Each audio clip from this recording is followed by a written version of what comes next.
ऐसी ही और भी मज़ेदार कहानियाँ सुनने के लिए अभी हमारे टेलीग्राम से जुड़ें। लिंक नीचे डिस्क्रिप्शन में दिया गया है। होंगवैंग, oh no, the witch clan has a curse spirit. अध्याय 51। जब ताई ने झोउ यान के शब्द सुने तो वह बहुत क्रोधित हो गया। उसने झोउ यान की ओर इशारा किया एवं गुस्से से चिल्लाया, झोउ यान, बहुत दूर मत जाओ। अराजकता की घंटी मेरा जन्मजात आध्यात्मिक खजाना है। मैं इसे आपको कैसे सौंप सकता हूँ। उसने जल्दी से होंगजून को प्रणाम किया। उसके चेहरे पर चिंता एवं गंभीरता दिखाई दे रही थी। दाओ पूर्वज सूर्य तारा पर पूर्वज चुड़ैलों का आगमन पूरी तरह से अत्यधिक था।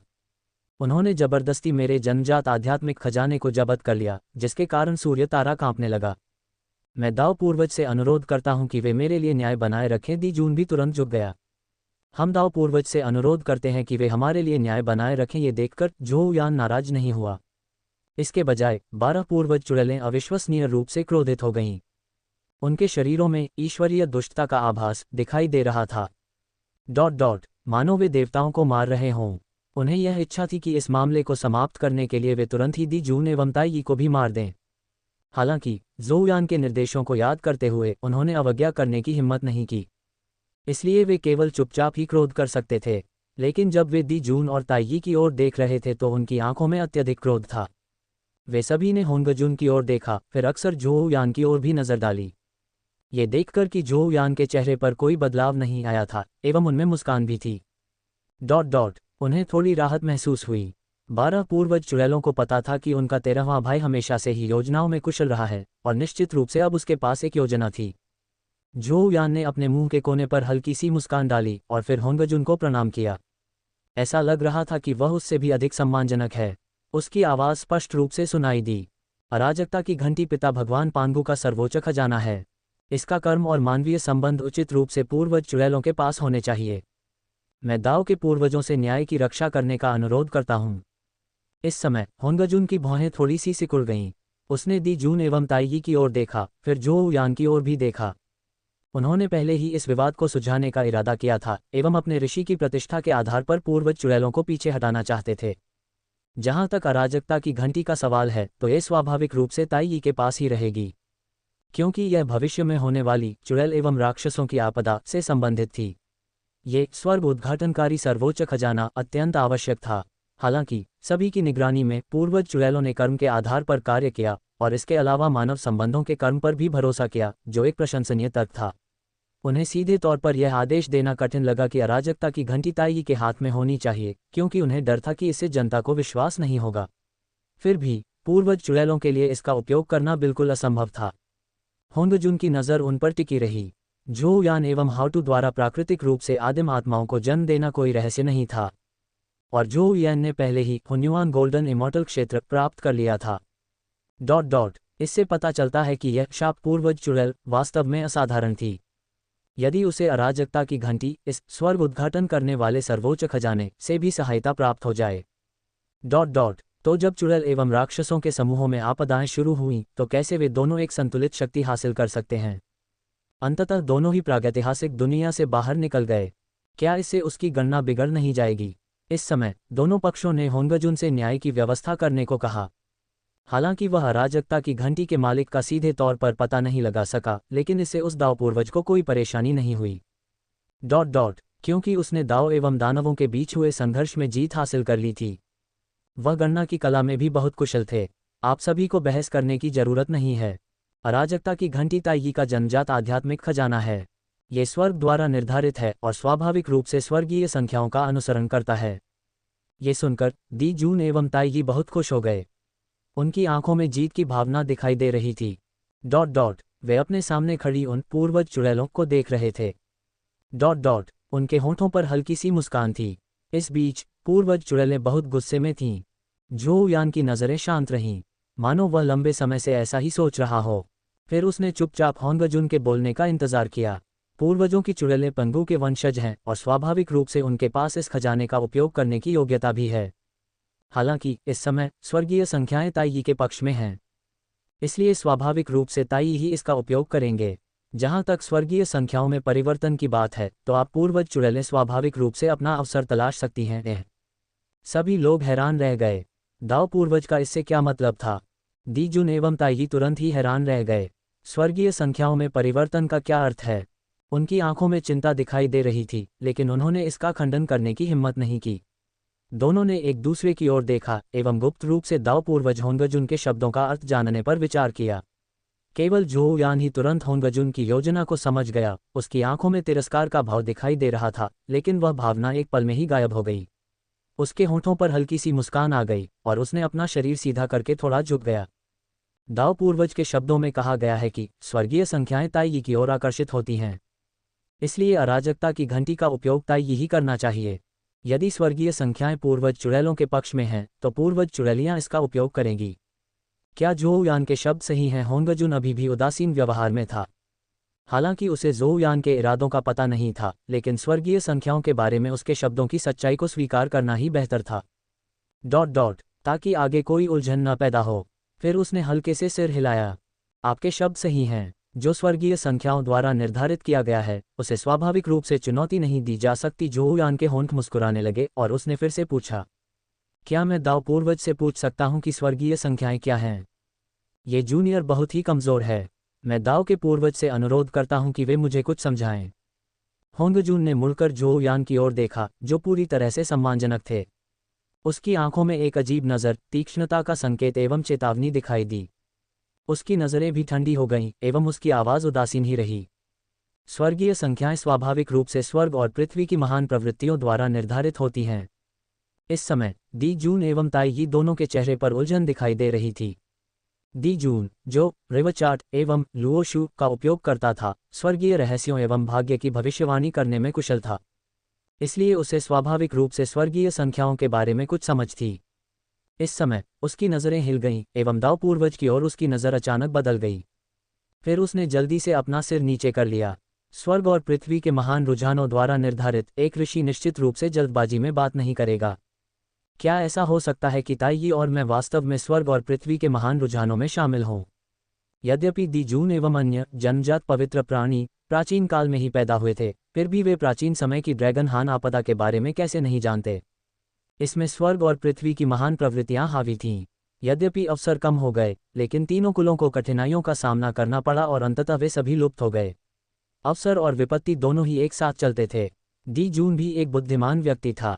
होंगजुन के कुछ ही शब्दों ने उसके दिल में हलचल पैदा कर दी और उसका मन स्वर्ग एवं पृथ्वी की महान प्रवृत्तियों पर विचार करने लगा। इस समय झोउ यान एक मेहनती छात्र में बदल गया था।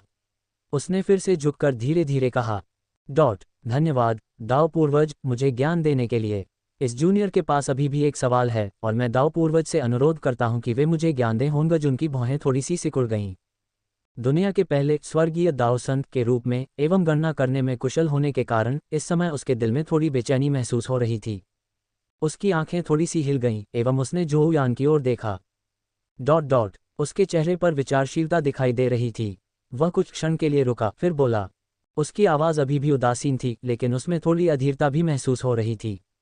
बस यह आखिरी सवाल है। जिक्सियाओ पैलेस में व्याख्यान शुरू होने वाला है। इसमें कोई देरी नहीं हो सकती। तुरंत ही उसने झोउ यान की ओर देखा। वह तो 13वीं पूर्वज चुड़ैल थी, जिसे कभी भी प्रकट नहीं होना चाहिए था। होंगजुन ने बहुत पहले ही झोउ यान के स्वर्गीय रहस्यों का पता लगा लिया था। हालांकि उसे कुछ भी नहीं मिला, मानो झोउ यान स्वाभाविक रूप से 13वीं पूर्वज चुड़ैल ही हो। लेकिन होंगजुन का दिल तेजी से धड़कने लगा। कुछ भी न पाना पहली विसंगति थी। किसी ऋषि द्वारा स्वर्गीय रहस्यों के बारे में की गई भविष्यवाणी से कोई खोज कैसे नहीं हो सकती, जब तक कि ऐसा कोई खजाना न हो जो स्वर्गीय गुप्तताओं को छिपा सके। लेकिन कौन सा खजाना है जो इस जेड प्लेट की भविष्यवाणी को छिपा सकता है? ये तो एक स्वर्गीय दाव कलाकृतियां हैं। जब उसने झोउ यान की ओर देखा तो उसकी आंखों में सावधानी दिखाई दे रही थी। पूर्वजों की चुड़ैलों के पास पांगु का कर्म एवं धन था, इसलिए उन्हें आसानी से उकसाया नहीं जाना चाहिए। अन्यथा पांगु की संपत्ति के कारण दाव के साथ विलय होने का यह मामला नुकसानदायक साबित होगा। थोड़ी देर रुकने के बाद होंगजुन उदासीनता से बोला, स्वर्ग और पृथ्वी की महान प्रवृत्तियां स्वाभाविक रूप से प्रागैतिहासिक विश्व के विकास द्वारा निर्मित होती हैं। अथाह कर्म ही नियति को जन्म देता है और कोई भी जीवित प्राणी उसकी अवहेलना नहीं कर सकता, वरना वे निश्चित रूप से स्वर्गीय क्रोध का सामना करेंगे। अचानक झोउ यान ने मुस्कुराते हुए होंगजुन की ओर देखा। उसकी आंखें चमक रही थीं, मानो सूर्य एवं चंद्रमा एक साथ हों। होंगजुन, जो कि स्वर्गीय दाव संत है, थोड़ा रुक गया, लेकिन अब उसे और कुछ करने का कोई इरादा नहीं था। वह मुड़कर वहां से चला जाने वाला था। अचानक शून्य हिल गया।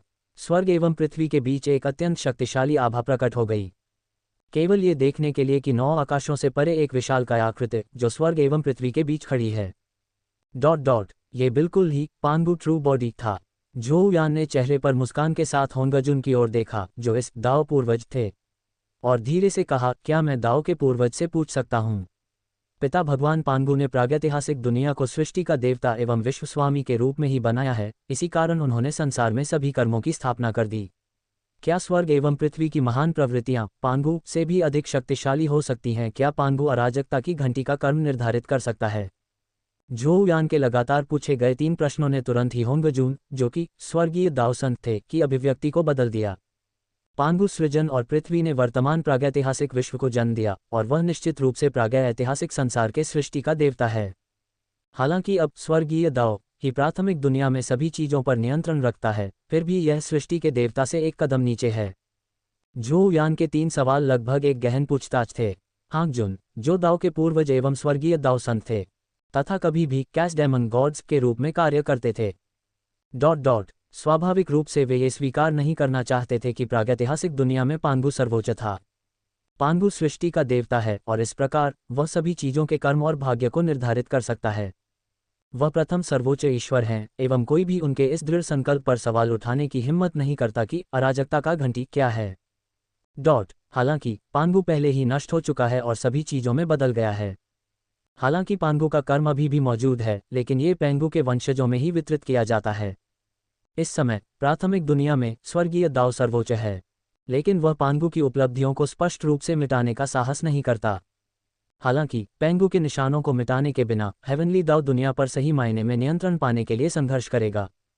यही कारण है कि 3 शुद्ध व्यक्ति स्वर्गीय दाओ के सामने झुक गए, लेकिन फिर वे अमर मार्ग पर जाने वाले आकाशिक प्राणी बन गए। सभी पूर्वज चुड़ैलें नष्ट हो गईं, केवल होतु की आत्मा ही बची रही। ताकि वे पुनर्जन्म चक्र से बाहर न निकल सकें। माउंट बुजोर ढह गया, प्रागैतिहासिक विश्व बिखर गया, और आकाश एवं पृथ्वी पुनः निर्मित हो गए। 3 शुद्ध लोग अब अस्तित्व में ही नहीं रहे, उनका कर्म भी विभाजित हो गया, आकाश एवं पृथ्वी का कोई अस्तित्व ही नहीं रहा। वे 4 महान महाद्वीपों में परिवर्तित हो गए। संत हत्या करने वाली गोली खाने के बाद उनके जीवन एवं मृत्यु दूसरों की इच्छाओं पर निर्भर थे। तब से पांगु के कई निशान धीरे धीरे मिट गए। ये स्वर्गीय दाओ एवं होंगजुन की योजना थी। झोउ यान, जो प्राइमोडियल वर्ल्ड की सामान्य प्रवृत्ति को जानता था, स्वाभाविक रूप से हेवनली दाओ एवं होंगजुन के विभिन्न तरीकों का विश्लेषण कर सकता था। यदि चुड़ैल कबीला जीवित रहना चाहता है, तो सबसे पहले उन्हें यह सुनिश्चित करना होगा कि पांगु का कर्म नष्ट न हो। जब होंगजुन ने स्वर्ग एवं पृथ्वी को जोड़ने वाले पांगु ट्रू बॉडी की ओर देखा, तो उसके चेहरे पर थोड़ी उदासी दिखाई दी। उसकी आंखें ठंडी थीं। झोउ यान चींटी की तरह ही छोटा था, लेकिन उसके शरीर से एक हल्की सी आभा निकल रही थी, मानो वह पहले ही दाओ तक पहुंच चुका हो। लगातार पूछे गए 3 सवालों के कारण होंगजुन भी, जो सैकड़ों लड़ाइयों का अनुभव कर चुका था, बहुत परेशान हो गया। अभी उसे एहसास हुआ कि यह 13वीं पूर्वज चुड़ैल काफी चालाक थी, और तीक्ष्ण जीभ वाला भी। इस बीच दी जुन एवं ताइगी पूरी तरह से हैरान रह गए। उनके दिल बार बार धड़क रहे थे। ये पूर्वज चुड़ैल न केवल क्रूर है, बल्कि बहुत शक्तिशाली भी है। हम उसका विरोध कैसे कर सकते हैं? पांगु ट्रू बॉडी प्रकट हो गया था। इसकी आभा अत्यंत विशाल थी, यहाँ तक कि यह झोउ यान से भी अधिक शक्तिशाली थी। दी जुन एवं ताइगी तो महज महान लुओ गोल्डन इमॉर्टल्स ही थे। वे कैसे डर सकते हैं? उनकी 4 आंखें शून्य में खड़े दाओ पूर्वज की ओर ध्यानपूर्वक देख रही थीं। उनकी निगाहों में उत्सुकता भरी हुई थी। आज हम अराजकता की घंटी को बनाए रख पाएंगे या नहीं, ये तो दाओ के पूर्वज पर ही निर्भर करता है। इस समय होंगजुन के दिल में भी क्रोध की भावना जाग उठी। उसने उस विशाल पांगु ट्रू बॉडी की ओर देखा। उसकी आंखों में घृणा की एक झलक दिखाई दे रही थी, मानो अराजकता में अपनी मृत्यु का दृश्य याद कर रहा हो। उसका चेहरा थोड़ा ठंडा हो गया था। उसने एक कर्कश आवाज निकाली एवं अपनी आंखों में बर्फीलापन महसूस किया। वह झोउ यान की ओर देख रहा था, जो उस विशाल पांगु ट्रू बॉडी के सामने खड़ा था। महान ईश्वर, पांगु सृष्टि एवं पृथ्वी ने स्वाभाविक रूप से अथाह कर्म लाया। वह वास्तव में सृष्टि का ईश्वर है, और उसके लिए स्वर्ग और पृथ्वी के कर्मों को निर्धारित करना कठिन नहीं है। होंगजुन थोड़ा रुक गया और झोउ यान की ओर देखने लगा। उसकी आंखें अब ठंडी होती जा रही थीं। उसने जारी रखा, लेकिन महान देवता पांगु पहले ही सभी चीजों में बदल चुके हैं। इस समय प्रिमोर्डियल वर्ल्ड को हेवनली दाव द्वारा नियंत्रित किया जाता है। पांगू के वंशज होने के नाते आपके पास स्वाभाविक रूप से पंगू की महिमा का हिस्सा है। साथ ही प्रागैतिहासिक दुनिया की रक्षा करने की जिम्मेदारी भी है। आप आकाश और पृथ्वी को, विशेष रूप से सूर्य तारा को कैसे नुकसान पहुंचा सकते हैं? इस समय उसका चेहरा गंभीर हो गया था और उसने हल्की सी आवाज निकाली। आप पीछे क्यों नहीं हटते? पांगू के वंशज का उचित माप न खोएं। फिर एक विशाल आभा उत्पन्न हो गई और दूर से ही एक बुद्धिमान व्यक्ति की शक्ति पांगू ट्रू बॉडी एवं जोहुयान की ओर बढ़ रही थी। इस समय होंगजून को और कुछ कहने की इच्छा नहीं थी। उसने सीधे ही एक ऋषि की शक्ति को उजागर कर दिया ताकि पूर्वज चुड़ैलों को सबक सिखाया जा सके। दी जुन एवं ताई तुरंत ही बहुत खुश हो गए। यदि आज पूर्वज चुड़ैलों को सबक सिखाया जाए तो अराजकता की घंटी का कर्म तब से सुरक्षित रहेगा और कोई भी इसे फिर से पाने की हिम्मत नहीं करेगा। होंगजून के अचानक किए गए इस कदम का सामना करते हुए, हालांकि यह केवल एक सबक था, लेकिन इसे आसानी से सहन नहीं किया जा सकता था। जोहुयान के चेहरे पर एक ठंडी मुस्कान थी। उसने घृणा से सोचा, क्या ये काम पहले ही कर लेना बेहतर नहीं होता? शब्दों को क्यों बर्बाद करें? आज मैं आपको स्वर्गीय दाओ संत शुवानमेन के पूर्वज एवं अमर दाओ के स्वामी को अपनी इस सर्वोच्च दिव्य क्षमता का अनुभव करने दूंगा। जोहुयान की आकृति सीधे ही पांगू ट्रू बॉडी में विलीन हो गई और तुरंत ही वह पांगू ट्रू शरीर जीवंत हो गया। एक शानदार आवाज, मानो आकाश ढह रहा हो, पृथ्वी टूट रही हो एवं असंख्य गड़गड़ाहटें एक साथ गूंज रही हों। ये ध्वनियां पूरे आकाश एवं धरती पर सुनाई दे रही हैं। दाव पूर्वज, हमारे पूर्वज चुड़ैलों द्वारा अराजकता की घंटी को पुनः प्राप्त करना कर्म सिद्धांतों पर आधारित है एवं यह अनुचित भी नहीं है। हम सचमुच एक ऋषि की शक्ति को सहन नहीं कर सकते। चूंकि दाव के पूर्वज कहते हैं कि यह सब भाग्य द्वारा ही निर्धारित होता है, इसलिए आज हम अराजकता की घंटी का परिणाम जानने हेतु फादर गॉड पांगू को आमंत्रित करेंगे। हम पेंगू के वंशज स्वाभाविक रूप से सृष्टि के ईश्वर की आज्ञा का पालन करेंगे। ये सुनकर होंगजून का चेहरा बदल गया। वह तुरंत उदास हो गया। उसने हल्की सी आवाज निकाली, अहंकारी, तुम्हारी हिम्मत कैसे हुई कि तुम बेमतलब भौंकने लगे? आप उस चीज को कैसे बदल सकते हैं जो भाग्य द्वारा पूर्व निर्धारित है? किसी ऋषि का अनादर करने पर सजा मिलनी चाहिए। भन भनाना। उस ऋषि की शक्ति, जो पहले ही नीचे उतर चुकी थी, सीधे एक दिव्य पर्वत में बदल गई। दिव्य पर्वत के ऊपर अमर प्रकाश प्रवाहित हो रहा था एवं अनगिनत अमर पैटर्न भी वहां मौजूद थे। सर्वोच्च दमनकारी शक्ति प्रकट हो गई। वह सीधे ही पांगू ट्रू बॉडी की ओर दबाव डाल रही थी। आप एक ऋषि का अनादर करते हैं। आज मैं आपकी महान श्रृंखला को तोड़ दूंगा और फिर आपको जिक्सियाओ पैलेस में दाव सुनने की अनुमति दूंगा। धमाका। वह दिव्य पर्वत बहुत बड़ा था, एक महाद्वीप की तरह एवं अमर दाव की दुनिया की तरह ही शानदार ढंग से नीचे उतर रहा था। पांगू ट्रू बॉडी के भीतर 12 पूर्वज चुड़ैलें 12 स्थानों पर खड़ी थीं। इस समय 12 पूर्वज चुड़ैलें केवल ग्रेट लुओ गोल्डन इमॉर्टल क्षेत्र में ही थीं। पांगू ट्रू बॉडी को संक्षेपित करने हेतु 12 दिव्य स्वर्गों, देवताओं एवं राक्षसों की महान श्रृंखला का गठन होने के बाद भी वे किसी ऋषि द्वारा किए गए एक ही हमले के लिए उपयुक्त नहीं थे। हालांकि इस समय 12 पूर्वज चुड़ैलों ने किसी ऋषि के हमले का सामना करते हुए कोई डर नहीं दिखाया, बल्कि उत्साह की भावनाएं दिखाईं। जोहुयान ने उस पत्थर के प्लेटफॉर्म पर अपने पूर्वजों का शरीर सीधे ही प्रकट कर दिया। एक मानव सिर, जिसका शरीर सांप जैसा था, उसके शरीर पर काले तराजू थे, 8 हाथ थे, 6 पूंछें थीं एवं उसकी माथे पर काला सींग भी था। इस समय उसका पूरा शरीर अराजकता के दिव्य पैटर्नों से ढका हुआ था। उसमें अराजकता का प्रकाश भी मौजूद था। उसकी दोनों आगे की भुजाओं में एक दिव्य मूर्ति थी, जो वास्तव में पांगू प्रतिमा ही थी। उसके सिर के ऊपर से पांगू की दिव्य हॉल ने अनगिनत रहस्यमय रोशनी गिरा दी। उसके मुंह से रहस्यमयी दाव ध्वनियां गूंज रही थीं। उनकी आवाजें ऊपर नीचे होती जा रही थीं एवं वे अदृश्य रूप से 9 आकाशों के नीचे स्थित प्रागैतिहासिक दुनिया की ओर बढ़ रही थीं। ठीक उसी समय जब दिव्य पर्वत पांगू ट्रू बॉडी को दबाने वाला था, इस समय दाव पूर्वज होंगजून की आंखें अचानक चौड़ी हो गईं। उनकी सामान्य शांति भी खत्म हो गई। पांगू ट्रू बॉडी, जो पहले भूरे रंग की थी, अब अनगिनत कैस लाइट्स से भरी हुई है। ऐसा लग रहा था जैसे पांगू पुनः जीवित हो रहा हो एवं अराजकता में निर्मित वास्तविक शरीर को प्रकट कर रहा हो। वास्तव में होंगजून ने देवताओं एवं राक्षसों की 12 दिव्य स्वर्गों की श्रृंखला द्वारा संक्षेपित किए गए पांगू ट्रू बॉडी को गंभीरता से नहीं लिया था। यद्यपि इस पांगू ट्रू बॉडी में असाधारण शक्ति थी, यहाँ तक कि वह एक अर्धसंत की स्थिति तक भी पहुंच गया था।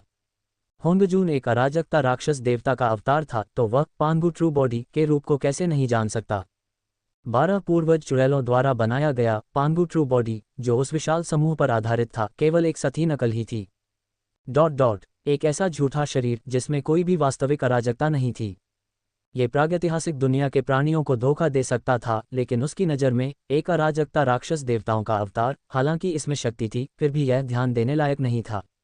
लेकिन अब पांगू ट्रू बॉडी ने अराजकता का प्रकाश दिखाया। इस तरह से कैस की वास्तविक प्रकृति सामने आ गई। ये वास्तव में ही पैंगू ट्रू शरीर था।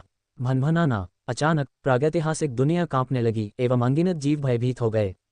हालांकि उन्हें नहीं पता था कि क्या हो रहा है, लेकिन उन्होंने महसूस किया कि आकाश एवं पृथ्वी में एक रहस्यमय शक्ति 9 स्वर्गों की ओर बढ़ रही है। इस क्षण दाओ पूर्वज होंगजुन के चेहरे पर पूरी तरह से बदलाव आ गया। ये है पांगू चेतना।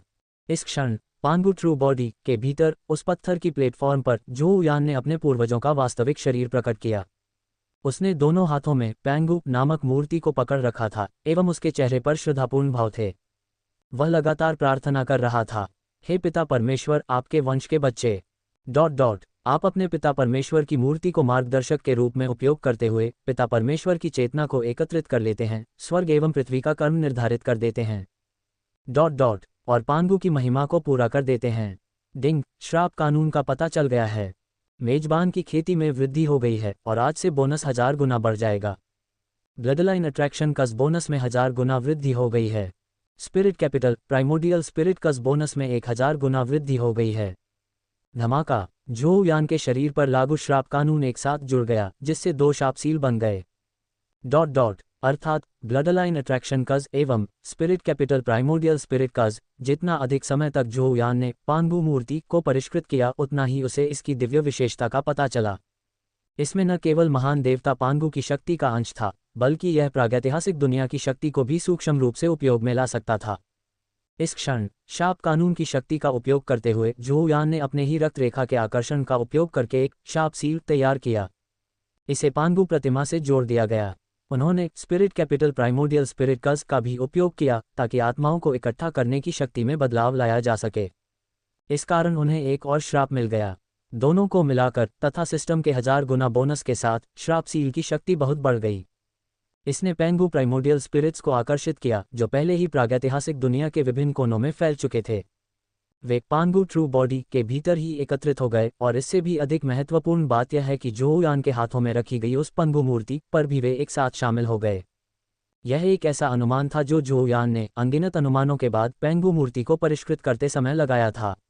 यद्यपि यह एक अनुमान था, फिर भी उसकी सफलता की अच्छी संभावना थी। इस समय होंगजुन स्पष्ट रूप से दी जून एवं ताइगी को पसंद कर रहा था, क्योंकि उसने पूर्वजों की चुड़ैलों को अराजकता का घंटी बजाने की अनुमति नहीं दी थी। झोउ यान ने स्वाभाविक रूप से इसके पीछे की गणनाओं को समझ लिया। लेकिन अगर वह कहता है कि अराजकता की घंटी स्वर्ग द्वारा ही निर्धारित की गई थी, तो आज झोउ यान अपनी चेतना को फिर से जागृत कर देंगे। ताकि पता चल सके कि स्वर्गीय दाओ एवं पंगू के बीच कौन वास्तव में प्रागैतिहासिक दुनिया का विश्वगुरु था। इस समय प्रागैतिहासिक दुनिया में मौजूद अनगिनत जीवित प्राणियों को अचानक ऐसा महसूस हुआ कि उनकी आत्माएं लगातार कांप रही हैं। मानो कोई सर्वोच्च प्राणी पवित्र एवं अद्वितीय रूप से वहां आ गया हो। यहाँ तक कि उन महान दिव्य शक्ति अभ्यासकर्ताओं एवं जन्मजात पवित्र प्राणियों के भी दिल कांपने लगे। इस समय 3 शुद्ध व्यक्ति जो अभी भी कुनलुन पर्वत पर थे एवं अभी तक जिक्सियाओ पैलेस में नहीं गए थे, वे मूल रूप से होंगजुन दाओ के पूर्वजों की ओर ध्यान दे रहे थे, क्योंकि वे अपनी लापरवाह हरकतों के कारण उन पूर्वज चुड़ैलों को दंडित कर रहे थे। अब वे सभी बहुत हैरान थे। कुनलुन पर्वत पर खड़े होकर उनकी आकृतियां चमक रही थीं। वे दूर से ही उस असीम प्रागैतिहासिक दुनिया की ओर देख रहे थे। मानो कोई सूक्ष्म शक्ति इस अज्ञात एवं अदृश्य दुनिया को भर रही हो। लेकिन फिर भी यह एक महान एवं सर्वोच्च शक्ति थी। इसकी भव्यता स्वर्गीय दाओ से कम नहीं थी। यह है ताइशांग, जो हमेशा ही अलग थलग एवं उदासीन रहता था। अब उसके चेहरे पर निराशा दिखाई दे रही थी। प्राइमोडियल और टोंग तियान तो और भी अधिक थे। ये पैंगू की आभा है। प्रिमोडियल ने बुदबुदाते हुए कहा, उसकी आंखें खाली थीं। ये पैंगू प्रिमोडियल स्पिरिट की आभा है। टोंग तियान लगातार बुदबुदाते रहे। फिर उन तीनों ने 9 स्वर्ग की ओर देखा, मानो उन्होंने कुछ सोचा हो, और तुरंत ही वे बहुत हैरान रह गए। तीनों ने एक दूसरे की ओर देखा और चिल्लाया, क्या ये पूर्वज चुड़ैलों का काम हो सकता है? वे किस तरीके से पांगू प्राइमोडियल स्पिरिट्स को इकट्ठा कर सकते हैं? क्या वे पैंगू चेतना को पुनर्जीवित करने जा रहे हैं? 3 शुद्ध लोग भी पैंगू के वंशज थे, इसलिए उन्हें स्वाभाविक रूप से पैंगू का अनगिनत रहस्य पता था। वे जानते थे कि यद्यपि पांगू सभी चीजों में परिवर्तित हो चुका था, फिर भी दुनिया भर में अनगिनत आदिम आत्माएं बिखरी हुई थीं, लेकिन समय के साथ साथ वे अंततः शून्य में ही बदल गईं। इस समय, यदि यह कार्य पूर्वज चुड़ैलों द्वारा किया गया था, तो क्या इसका मतलब यह नहीं है कि पांगू ने पूर्वज चुड़ैलों के लिए अन्य संपत्ति भी छोड़ दी थी? प्राइमोडियल स्पिरिट्स को इकट्ठा करने एवं यहाँ तक कि पांगू चेतना को पुनर्जीवित करने की यह विधि निश्चित रूप से पंगू द्वारा ही छोड़ दी गई होगी। प्राइमोडियल हमेशा अहंकारी रहता था एवं पूर्वज चुड़ैलों को नज़रअंदाज करता था। लेकिन इस समय पूर्वज चुड़ैलों के पास वास्तव में पंगू चेतना को पुनर्जीवित करने का एक तरीका मौजूद था। जबकि 3 शुद्ध व्यक्ति तो ऐसा नहीं कर रहे थे। ऐसी तुलना से क्या संकेत मिलता है? प्राइमोडियल की आंखों में क्रोध का भाव दिखाई दिया और उसने धीमी आवाज में कहा, पिता भगवान इतने पक्षपाती हैं कि उन्होंने वास्तव में पूर्वजों की चुड़ैलों के लिए ऐसा एक उत्कृष्ट तरीका छोड़ दिया है। इस क्षण ताई शान के चेहरे पर बदलाव आ गया, फिर वह फिर से उदासीन हो गया। उसने हल्की सी सांस ली, जिसके कारण प्रिमोर्डियल एवं तोंग तियान दोनों ही आश्चर्यचकित रह गए। ताई शांग ने प्राइमोडियल एवं तोंग तियान के भावों को नज़रअंदाज कर दिया। उसके चेहरे पर कुछ असामान्य संकेत दिखाई दे रहे थे, मानो उनके भीतर कोई चीज़ गहराई से छिपी हुई हो। 9 स्वर्गों के ऊपर दाव पूर्वज का ये कठोर दंड मूल रूप से पूर्वज चुड़ैलों को दंड देने तथा अराजकता की घंटी पर ताई का नियंत्रण सुनिश्चित करने हेतु था। यदि पूर्वज चुड़ैलें पांगू चेतना को पुनर्जीवित करती हैं, तो मुझे डर है कि एक और बड़ा मोड़ आएगा। इस समय प्राइमोडियल एवं तोंग तियान ने भी प्रतिक्रिया व्यक्त की। उनकी नज़रें 9 स्वर्गों की ओर देखने से खुद को नहीं रोक पा रही थीं। लेकिन फिर उन्हें वह विशाल पांगू ट्रू बॉडी दिखाई दे रहा था, जिसकी शक्ति लगातार बढ़ती जा रही थी। दाव पूर्वज द्वारा तैयार किया गया वह दिव्य पर्वत, यद्यपि अनौपचारिक रूप से ही बनाया गया था, लेकिन उसमें एक सर्वोच्च स्वर्गीय दाव संत की शक्ति मौजूद थी। पांगू की हिंसक महिमा के तहत यह आश्चर्यजनक रूप से लंबे समय तक नीचे उतरने में असमर्थ रहा, और 9 स्वर्गों के ऊपर अनंत तारों से भरे आकाश में इस समय एक विशाल व्यक्ति जो आध्यात्मिक प्रकाश से भरा हुआ था, असीम शून्य में खड़ा था। और पेंगू ट्रू बॉडी के भीतर उस पत्थर की प्लेटफॉर्म पर जो यान घुटनों के बल बैठ गया। पेंगू की मूर्ति शून्य में तैर रही थी एवं उसमें अनगिनत आध्यात्मिक रोशनियां प्रवाहित हो रही थीं। एक पल में एक सर्वोच्च महामहिम के साथ साथ एक प्राचीन एवं गंभीर आभा भी उत्पन्न हो गई। वूश! अचानक उस पांगू मूर्ति ने अनगिनत आध्यात्मिक प्रकाशों को अपने साथ लेकर एक विशाल प्रकाश प्रक्षेपण में बदल गया। प्रकाश का प्रक्षेपण बहुत ही विशाल था, ये पेंगू ट्रू बॉडी के समान ही था। धमाका! पूरा पांगू ट्रू बॉडी तुरंत ही तेजी से कंपन करने लगा। इस समय 12 पूर्वज चुड़ैलें एवं जो यान सभी रो रहे थे। यह आभा बहुत ही परिचित थी। ये वास्तव में फादर गॉड पांगू की आभा थी। यह कोई रक्त संबंधी आभा नहीं थी, बल्कि पंगू चेतना थी। जो आदिम आत्माओं के मिलन से पुनर्जीवित हो गई।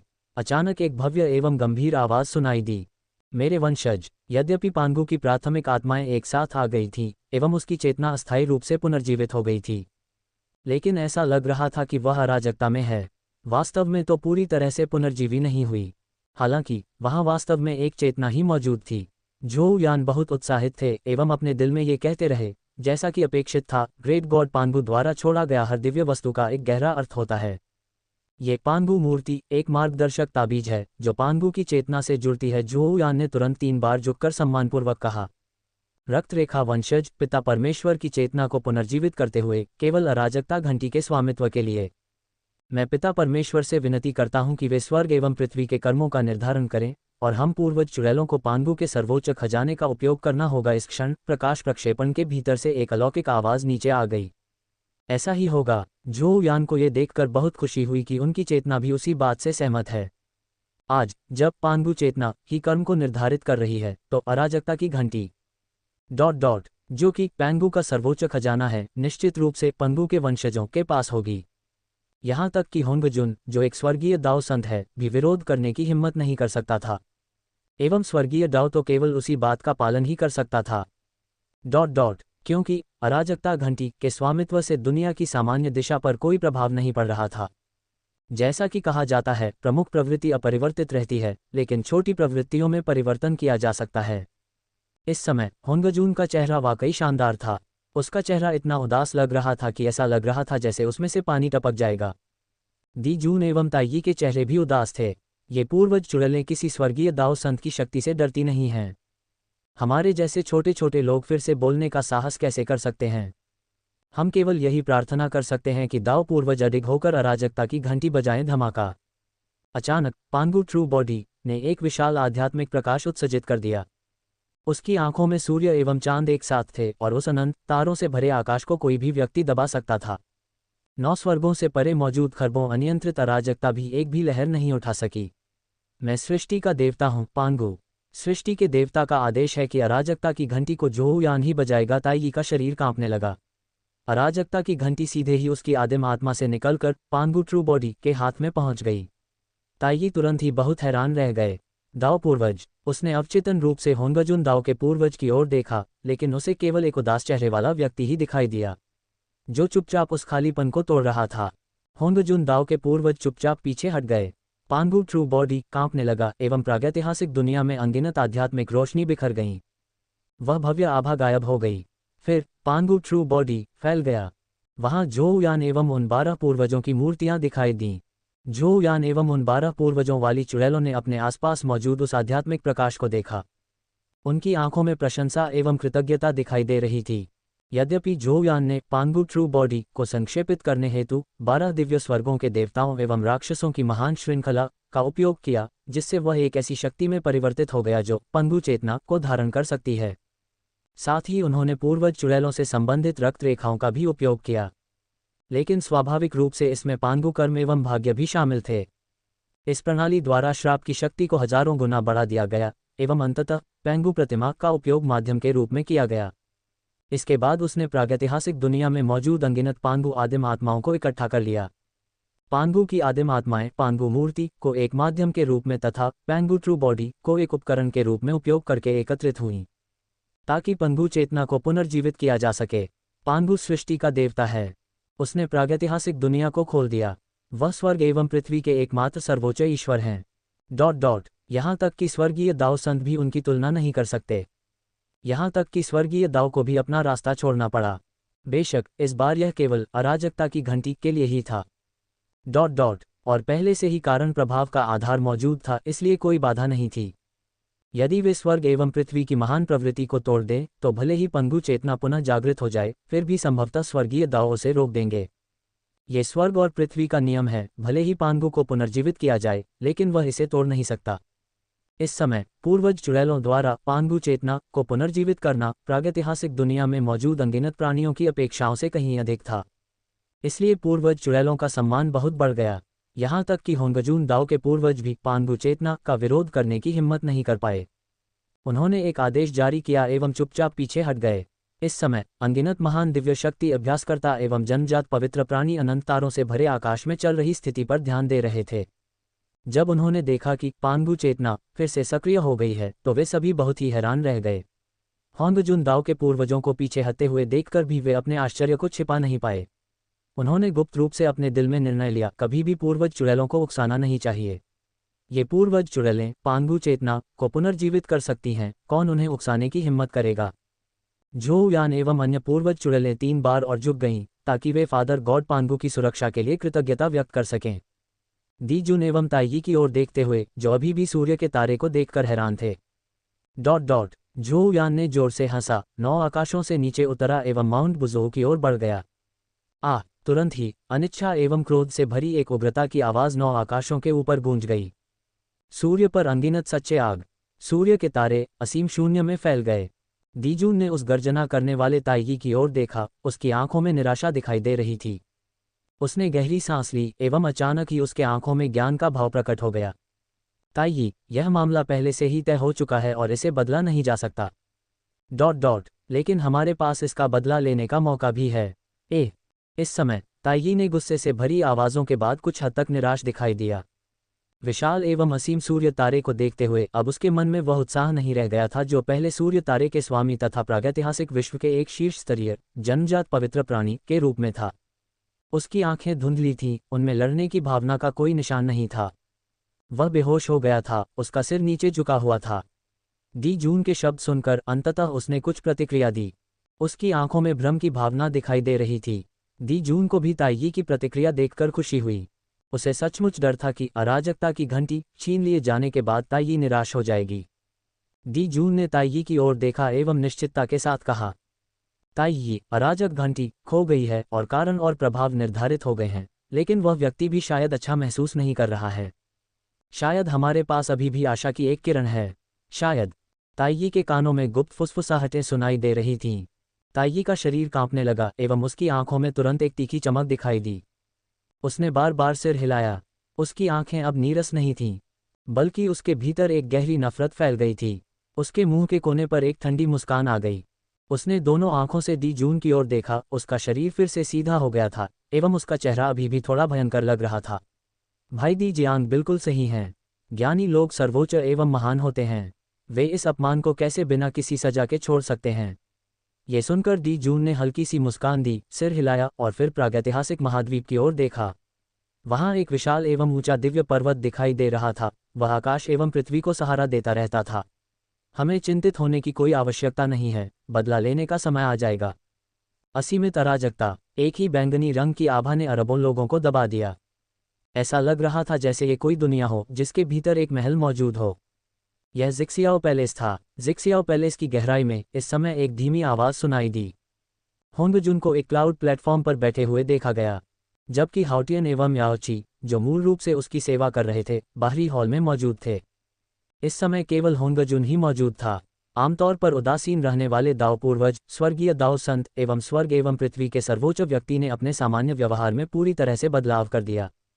पूर्वज चुड़ैलें। पेंगू। इस समय होंगजुन का चेहरा बहुत ही क्रूर लग रहा था। उसकी आंखों में घृणा भरी हुई थी। पेंगू के निधन की दुश्मनी स्पष्ट है। इस समय होंगजुन की अनेक योजनाएं पेंगू के सभी निशानों को मिटाने का लक्ष्य रखती थीं एवं पेंगू द्वारा खोले गए इस दुनिया के सभी हिस्सों पर पूरी तरह से नियंत्रण रखने का उद्देश्य था। ताकि वह सर्वोच्च महान दाव प्राप्त कर सके। शुरू में सब कुछ योजना के अनुसार ही चल रहा था, लेकिन आज पेंगू की चेतना फिर से जाग उठी। इस बात ने होंगजुन को हैरान कर दिया। और उससे भी अधिक, उसे क्रोध से भर दिया। पेंगू की प्राचीन आत्मा पूरे प्रागैतिहासिक काल में फैली हुई थी। होंगजुन को ये कैसे पता नहीं था, लेकिन जैसे जैसे समय बीतता गया, पेंगू की मूल भावना लगातार खत्म होती गई। उस समय पेंगू चेतना स्वाभाविक रूप से ही समाप्त हो जाएगी। लेकिन आज कुछ अज्ञात तरीकों का उपयोग करके पूर्वज चुड़ैलें पेंगू की मूल आत्मा को इकट्ठा करने में सक्षम हो गईं एवं यहाँ तक कि पेंगू चेतना को भी पुनर्जीवित कर सकीं। इस रहस्य के बारे में होंगजुन, जो स्वर्गीय दाओ संत हैं, को सोचना चाहिए। मैंने उन्हें कम करके आंका। ये तो ऐसे ही हैं जिनमें आदिम आत्माएं नहीं थीं। होंगजुन चौंक गया। नहीं, ये सही नहीं है। ये पूर्वज चुड़ैलें पूरी तरह से आदिम आत्माओं के बिना नहीं हैं। वह शाप पूर्वज चुड़ैल झोउयान एवं होतु दोनों ही आदिम आत्माओं को जन्म दे चुके हैं। अंधकार में पृथ्वी का एक शरीर, देवताओं और राक्षसों का एक समूह, वे इतनी आसानी से एक आदिम आत्मा को कैसे जन्म दे सकते हैं? क्या ये हो सकता है कि पेंगू ने कोई विधि छोड़ दी? और इसी क्षण बुजोउ पर्वत पर स्थित पेंगू हॉल में हंसी मजाक शुरू हो गया। छोटे 13वें भाई, आज का दिन वाकई बहुत ही रोमांचक रहा। होंगजुन के चेहरे को देखिए। जब उन्होंने देखा कि पिता भगवान की चेतना फिर से जाग उठी, तो उनका चेहरा लगभग एक गधे जैसा बन गया। इतना लंबा एवं गहरा, पूरी तरह काला। इस समय झू रोंग फिर से जीवंत हो गए थे। वे अपने हाथों एवं पैरों का उपयोग करते हुए होंगजुन के रूप रंग का स्पष्ट वर्णन कर रहे थे। ये सही है, पिता परमेश्वर सृष्टि के देवता हैं, प्रागैतिहासिक विश्व के स्वामी हैं। चाहे वह स्वर्गीय दाओ संत कितना भी शक्तिशाली क्यों न हो, वह उसे अपमानित करने की हिम्मत नहीं करेगा। लेकिन आज वाकई बहुत ही रोमांचक दिन रहा। इस कारण होंगजुन का चेहरा गायब हो गया। बहुत से लोग देख रहे थे। देखते हैं कि क्या वह अभी भी इतना अहंकारी है। गोंगोंग ने भी अपनी बात रखी। उसका चेहरा उत्साह से लाल हो गया था। वह एवं जू रोंग दुष्ट आत्माओं की तरह शब्दों का एक विशाल समूह निकाल रहे थे। झोउयान एवं अन्य लोग चेहरे पर मुस्कान लेकर झू रोंग एवं गोंगोंग के प्रदर्शन को देख रहे थे। अचानक एक घंटी बजी। झोउयान ने अराजकता की घंटी निकाली और वह शून्य में तैर गई। सभी लोग चौंक गए। भाइयों और बहनों, पिता परमेश्वर ने हमारे लिए अराजक घंटी का कारण और प्रभाव निर्धारित किया है। अब से अराजकता की घंटी पूर्वज चुड़ैलों के लिए है। पिता परमेश्वर का प्रेम एवं देखभाल अनंत है। वूश, अराजकता की घंटी कांपने लगी एवं वह सीधे दी जियांग के सामने आ गई। झोउयान ने धीरे से कहा, भाई दी जियांग, आप पूर्वज चुड़ैलों के प्रमुख हैं। ये खजाना अभी भी आपके पास होना चाहिए। दी जियांग चौंक गए, फिर उनके चेहरे पर एक व्यंग्यात्मक मुस्कान आ गई। हमारे पास आदिम आत्माएं नहीं हैं, हम एक सर्वोच्च खजाना कैसे चला सकते हैं? क्या ये स्वर्गीय संसाधनों की बर्बादी और पिता परमेश्वर के साथ विश्वासघात नहीं होगा? इसके साथ ही उसने अपना बड़ा हाथ हिलाया और अराजकता की घंटी फिर से झोउयान के सामने आ गई। दी जियांग ने धीमी आवाज में कहा, पिता भगवान ने पहले ही स्पष्ट कर दिया है कि अराजकता की घंटी का उपयोग जोहुयान द्वारा किया जाना चाहिए। छोटे 13वें भाई, हमें पिता परमेश्वर की इच्छा के विरुद्ध नहीं जाना चाहिए। जोहुयान थोड़ा चौंक गया एवं उसका दिल भी कांपने लगा। जब पांगु चेतना पुनः जागृत हुई तो न केवल अराजकता की घंटी का कारण एवं प्रभाव स्पष्ट रूप से निर्धारित हो गया, बल्कि सीधे ही यह भी तय कर दिया गया कि अराजकीय घंटी को जोहुयान द्वारा ही चलाया जाए। जोहुयान ने अराजकता की घंटी उठाई और 12 पूर्वज चुड़ैलों के सामने झुक गए। तो फिर जोहुयान इसे सम्मानपूर्वक स्वीकार कर लेंगे। इस समय होतु आगे बढ़ा, जोहुयान की ओर देखा एवं धीमी आवाज में कहा, जोहुयान, अराजकता की घंटी के लिए हमारे संघर्ष ने शायद होंगजुन को क्रोधित कर दिया है। जिक्सियाओ पैलेस का व्याख्यान शुरू होने वाला है, क्या हमें अभी भी जाकर सुनना चाहिए? अन्य लोग भी गंभीर दिख रहे थे। जोहुयान ने जोर से हंसा, सच का महान दाव मिलना मुश्किल है, हमें स्वाभाविक रूप से अभी भी जाकर सुनना होगा, और हमारे पास 2 सीटें भी हैं। हमें अभी भी जिक्सियाओ पैलेस में जाकर ग्रेट दाव का संगीत सुनना है। 12 पूर्वज चुड़ैल सभी स्तब्ध रह गए। उन्होंने अभी अभी होंगजुन को नाराज किया था और अब वे महान दाव की बातें सुनने वाले थे। ये थोड़ा ज्यादा था। 2 सीटों के बारे में सुनकर हाउटू की अभिव्यक्ति थोड़ी बदल गई। इस पर उसे एहसास हुआ। उसने थोड़ा सिर हिलाया। जू रोंग, वह व्यक्ति कभी भी इंतजार नहीं करता था एवं तुरंत ही पूछ लेता था, ओ लिटिल थटीथ। हमने अभी अभी होंगजुन को निराश कर दिया है। अब हम अभी भी ग्रेट दाव की आवाज़ सुनेंगे। क्या आपको डर है कि वह हमारे लिए चीज़ें मुश्किल बना देगा? दी जियांग भी हैरान रह गया एवं बोला, जोहुयान, हमारे पास पहले से ही 9 क्रांतियों का रहस्यमय कौशल एवं 9 क्रांतियों का प्राथमिक कौशल दोनों हैं। ये 2 चीज़ें हैं जो हमें पिता परमेश्वर से प्राप्त हुई हैं। क्यों हमें अभी भी उस सास के महान दाव को सुनने की आवश्यकता है? जुवान मिंग भी आगे बढ़ गया। लिटिल थटीथ, आप अभी भी उस सेज ग्रेट दाव में क्यों रुचि रखते हैं? जू जियूइन की आंखें चमक उठीं। वह उन पूर्वज चुड़ैलों में से एक था जिनके पास ज्ञान था। यद्यपि उसके पास कोई आदिम आत्मा नहीं थी एवं वह स्वर्गीय रहस्यों का पता भी नहीं लगा सकता था, फिर भी समय के नियम में स्वाभाविक रूप से अतीत, वर्तमान एवं भविष्य की गणना करने की क्षमता मौजूद थी। वह अक्सर समय की लंबी नदी से यात्रा करता था, इस प्रकार उसे महान उजाड़ के कई रहस्य पता चल जाते थे। उसने जोहुयान की ओर गहराई से देखा, फिर धीरे धीरे कहा, जोहुयान, आप जिक्सियाओ पैलेस में ग्रेट दाव को सुनने की कोशिश कर रहे हैं। खासकर उन 2 सीटों पर। क्या इसमें कोई और रहस्य भी है? उदास हम, जू रोंग, दी जियांग, शुवान मिंग एवं अन्य पूर्वज चुड़ैलों ने ये सुनकर तुरंत प्रतिक्रिया व्यक्त की। जोहुयान एवं हाउटू की 2 सीटें जिक्सियाओ पैलेस में बहुत ही महत्वपूर्ण लग रही थीं और कई लोग उनकी इच्छा कर रहे थे। क्या कोई और रहस्य हो सकता है? जोहुयान ने हल्की सी मुस्कान दी, क्योंकि उसे लगा कि आखिरकार सभी लोग समझ गए हैं। उसने सिर हिलाया और धीरे धीरे कहा, नहीं, जिक्सियाओ पैलेस में बैठने की व्यवस्था इतनी सरल नहीं है कि केवल महान दाव को सुनना ही आवश्यक हो। वे एक महान कर्म का प्रतीक हैं। ये कर्म स्वर्गीय दाव के भावी ऋषियों से संबंधित है। होतु और मैं पहले ही 2 स्थानों पर रह चुके हैं। चूंकि यह कर्म है, इसलिए यह एक अवसर भी है। हम इसे कैसे छोड़ सकते हैं? हाँ, ऐसा ही है, स्वर्गीय दाव के ऋषि। सभी लोग हैरान रह गए। जिक्सियाओ पैलेस की सीटें वास्तव में हेवनली दाव के ऋषियों से संबंधित थीं। ये वास्तव में एक महान कर्म था। लेकिन जू रोंग की आंखों में नाराजगी दिखाई दे रही थी। वह जोहुयान की ओर देख रहा था। ऐसा लग रहा था जैसे वह कुछ कहना चाहता हो, लेकिन उसने हिम्मत ही नहीं की। यहाँ तक कि दी जियांग एवं अन्य लोग भी अजीब भावों से जोहुयान की ओर देख रहे थे। दूसरी ओर होतु शांत दिख रही थी, मानो वह अपने भीतर के रहस्य को समझ चुकी हो। लेकिन जुवान मिंग ने अपनी भौहें सिकोड़ लीं। उसके चेहरे पर असंतोष का भाव था एवं उससे भी अधिक वह उलझन में थी। ये छोटा सा 13वां व्यक्ति, क्या वह स्वर्गीय दाव संत के लिए आकांक्षाएं रख सकता है? जुवान मिंग ने बिना कुछ कहे सीधे ही जोहुयान से पूछा, जोहुयान, यदि आप स्वर्गीय दाव संत का दर्जा प्राप्त करना चाहते हैं तो आपको उस अमर मार्ग को अपनाना होगा। जुवान मिंग के शब्दों को सुनकर जोहुयान क्षण भर के लिए अवाक रह गया। ये सब किस बारे में था? सभी लोगों के उलझन भरे चेहरे को देखकर उनके चेहरे पर एक कड़वी मुस्कान आ गई। इस समय होतु ने हंसते हुए समझाया, आप सभी ने जोहुयान को गलत समझा। सभी लोग होतु की ओर देखने लगे। होतु ने जोहुयान की ओर देखा एवं मुस्कुराते हुए अपना मुंह ढक लिया। जोहुयान, बस सीधे ही कह दो, जिक्सियाओ पैलेस की सीटों के बारे में भी कुछ रहस्य मौजूद हैं। जोहुयान ने मासूमियत का दिखावा करते हुए अपना सिर थोड़ा हिलाया, अन्य पूर्वज चुड़ैलों की ओर देखा और अंत में शुवान मिंग की ओर भी देखा।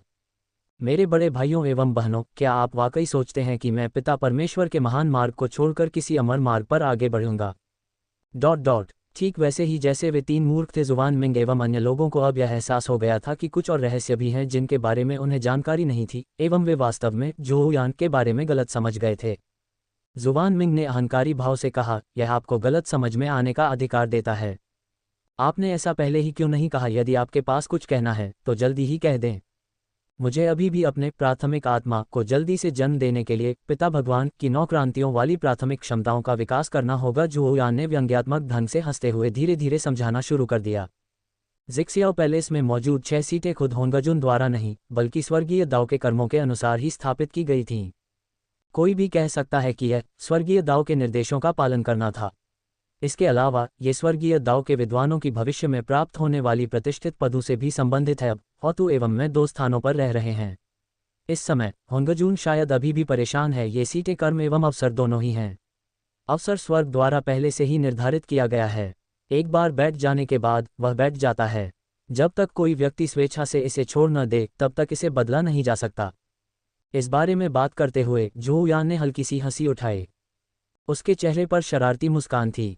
हम दोनों ही स्वर्गीय दाओ के ऋषि बनना नहीं चाहते, लेकिन स्वर्गीय दाओ के ऋषियों का जन्म स्वर्ग द्वारा पहले से तय कर दिया गया है, इसलिए इसे खोया नहीं जा सकता। उस समय यदि स्वर्गीय दाओ के ऋषि अपने पदों पर वापस लौटना चाहते हैं तो उन्हें इस महान कर्म का समाधान करना होगा। शायद होतु एवं मेरी सीटों की कीमत काफ़ी अधिक होगी। अरे, इनका उपयोग कुछ अवसरों के लिए किया जा सकता है ना? दी जियांग एवं अन्य पूर्वज चुड़ैलें झोउयान की ओर देखकर हैरान रह गईं। अब उन्हें समझ में आ गया था कि जिक्सियाओ पैलेस की सीटों पर बहुत बड़ा कर्म होता है, इसलिए उन सीटों को छोड़ना संभव नहीं था। हे। इस समय जू रोंग एक अश्लील मुस्कान के साथ आगे आया एवं शरारती ढंग से हंसने लगा। कोई भी यह नहीं कह सकता था कि वह किसी काम में लगा हुआ है, उसका चेहरा चालाक था। लिटिल 13th, तो आप ये कह रहे हैं कि आपकी एवं हाउ टू की सीटें काफ़ी मूल्यवान हैं।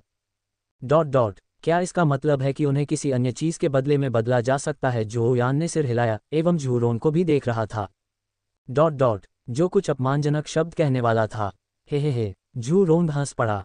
अगर आप मुझसे पूछें तो जिक्सियाओ पैलेस बहुत ही आकर्षक है। बैंगनी रोशनी से चमक रहा है। क्यों ना हम एक दूसरे से बात करें? हे। जैसे जैसे जू रोंग बोल रहा था उसकी मुस्कान और भी अश्लील होती जा रही थी। ये सुनकर दी जियांग एवं अन्य लोग तुरंत ही स्तब्ध रह गए। उनका दिमाग पूरी तरह से स्थिर हो गया। ये जू रोंग वाकई सोचने की हिम्मत कर रहा है। वह होंगजुन के घर को स्थानांतरित करना चाहता है। झोउयान भी चौंक गए। उन्होंने जू रोंग की ओर देखा जो अभी भी प्रशंसा चाह रहे थे। मानो वे पूछ रहे हों, तुम्हें मेरा सुझाव कैसा लगा? झोउयान ने चुपचाप जू रोंग को आप बहुत ही शानदार हैं कहकर बधाई दी। आप दुनिया के सबसे अद्भुत व्यक्ति हैं। होंगजुन की पुरानी जगह पर हमला करने का साहस कर रहे हैं। कुछ और मजाक करने के बाद झोउयान एवं 12 पूर्वज चुड़ैलों ने पूर्वज चुड़ैलों की मूर्तियों पर बैठकर थोड़ी देर तक अपनी कलाएं विकसित करना शुरू कर दिया। 12 दिव्य स्वर्गों, देवताओं एवं राक्षसों की महान श्रृंखला के निर्माण में पूर्वजों से प्राप्त रक्त का काफ़ी मात्रा में उपयोग किया गया था। झोउयान ठीक ही था, लेकिन जब उसने पांगू की मूर्ति को प्रकट किया एवं उस चेतना को फिर से जागृत कर दिया तो वह पांगू ट्रू बॉडी के केंद्र में खड़ा हो गया। इस दौरान उसे कई पांगू संबंधी जानकारियां प्राप्त हुईं। इसके अलावा जब पांगू चेतना समाप्त हो गई तो एक हल्की आवाज़ ने उसे चेतावनी दी कि वह आसानी से पांगू चेतना को फिर से जीवित न कर सके। झोउयान को पता था कि यह पिता भगवान पांगू की चेतावनी ही होगी। हालांकि वह पूरी तरह से समझ नहीं पाया था, फिर भी उसने यह बात दृढ़ता से ध्यान में रखी। जब तक पूर्वज चुड़ैलों को जीवन के लिए खतरा न हो तब तक वह कभी भी पांगू चेतना को पुनर्जीवित नहीं कर पाएगा। झोउयान ने अपना हाथ पलट दिया और पेंगू की मूर्ति उड़कर बाहर आ गई। एवं पेंगू रक्तपूल के पीछे ही गिर गई। अचानक पेंगू की मूर्ति से एक अराजक रोशनी निकल गई। ये सीधे ही झोउयान के शरीर में प्रवेश कर गई। पहले तो झोउयान को आश्चर्य हुआ, लेकिन फिर वह बहुत खुश हो गए। अनगिनत जानकारियां सामने आईं, जिनमें 9 क्रांतियों की रहस्यमय क्षमताएं एवं 9 क्रांतियों की प्राथमिक क्षमताएं के बारे में भी जानकारी शामिल थी। साथ ही ऐसी दिव्य क्षमताएं भी थीं जो उन 2 दिव्य कौशलों से पूरी तरह मेल खाती थीं। लेकिन वे मूल पांगू विरासत में मौजूद नहीं थीं। झोउयान खड़े हो गए एवं पेंगू की मूर्ति के सामने 3 बार प्रणाम किया। धन्यवाद हे पिता परमेश्वर, आपके उपहारों के लिए। सभी 12 पूर्वज चुड़ैलें जाग गईं एवं झोउयान की ओर उलझन से देखने लगीं। झोउयान ने अपने हाथों से आध्यात्मिक प्रकाश की धारियां निकाली एवं उन ज्ञानों को प्रदान किया जो महान देवता पांगू ने 12 पूर्वज चुड़ैलों को दिए थे। 12 पूर्वज चुड़ैलें बहुत खुश हुईं एवं महान भगवान पांगु की कृपा से झुक गईं। जिक्सियाओ पैलेस। इस समय तक बहुत से लोग पहले ही जिक्सियाओ पैलेस में पहुंच चुके थे, वहां लगभग 3000 सीटें भर चुकी थीं। केवल पूर्वज चुड़ैलें ही अभी तक नहीं पहुंची थीं, जबकि 3 शुद्ध व्यक्ति एवं नुवा बहुत पहले से ही आगे की ओर बैठ चुके थे। हॉल के सामने अराजक प्रकाश की एक चमक दिखाई दी और अराजकता की घंटी बजने वाली 13 आकृतियां नीचे उतर गईं। ये जोऊ यान एवं 12 पूर्वज चुड़ैलें थी। हॉल में मौजूद सभी लोगों ने उस ओर देखा। क्या ये पूर्वज चुड़ैलें अभी भी आने की हिम्मत करती हैं? जब जोऊ यान एवं 12 पूर्वज चुड़ैलें वहां पहुंची तो जिक्सियाओ पैलेस में मौजूद विभिन्न पवित्र प्राणियों की प्रतिक्रियाएं अलग अलग थीं।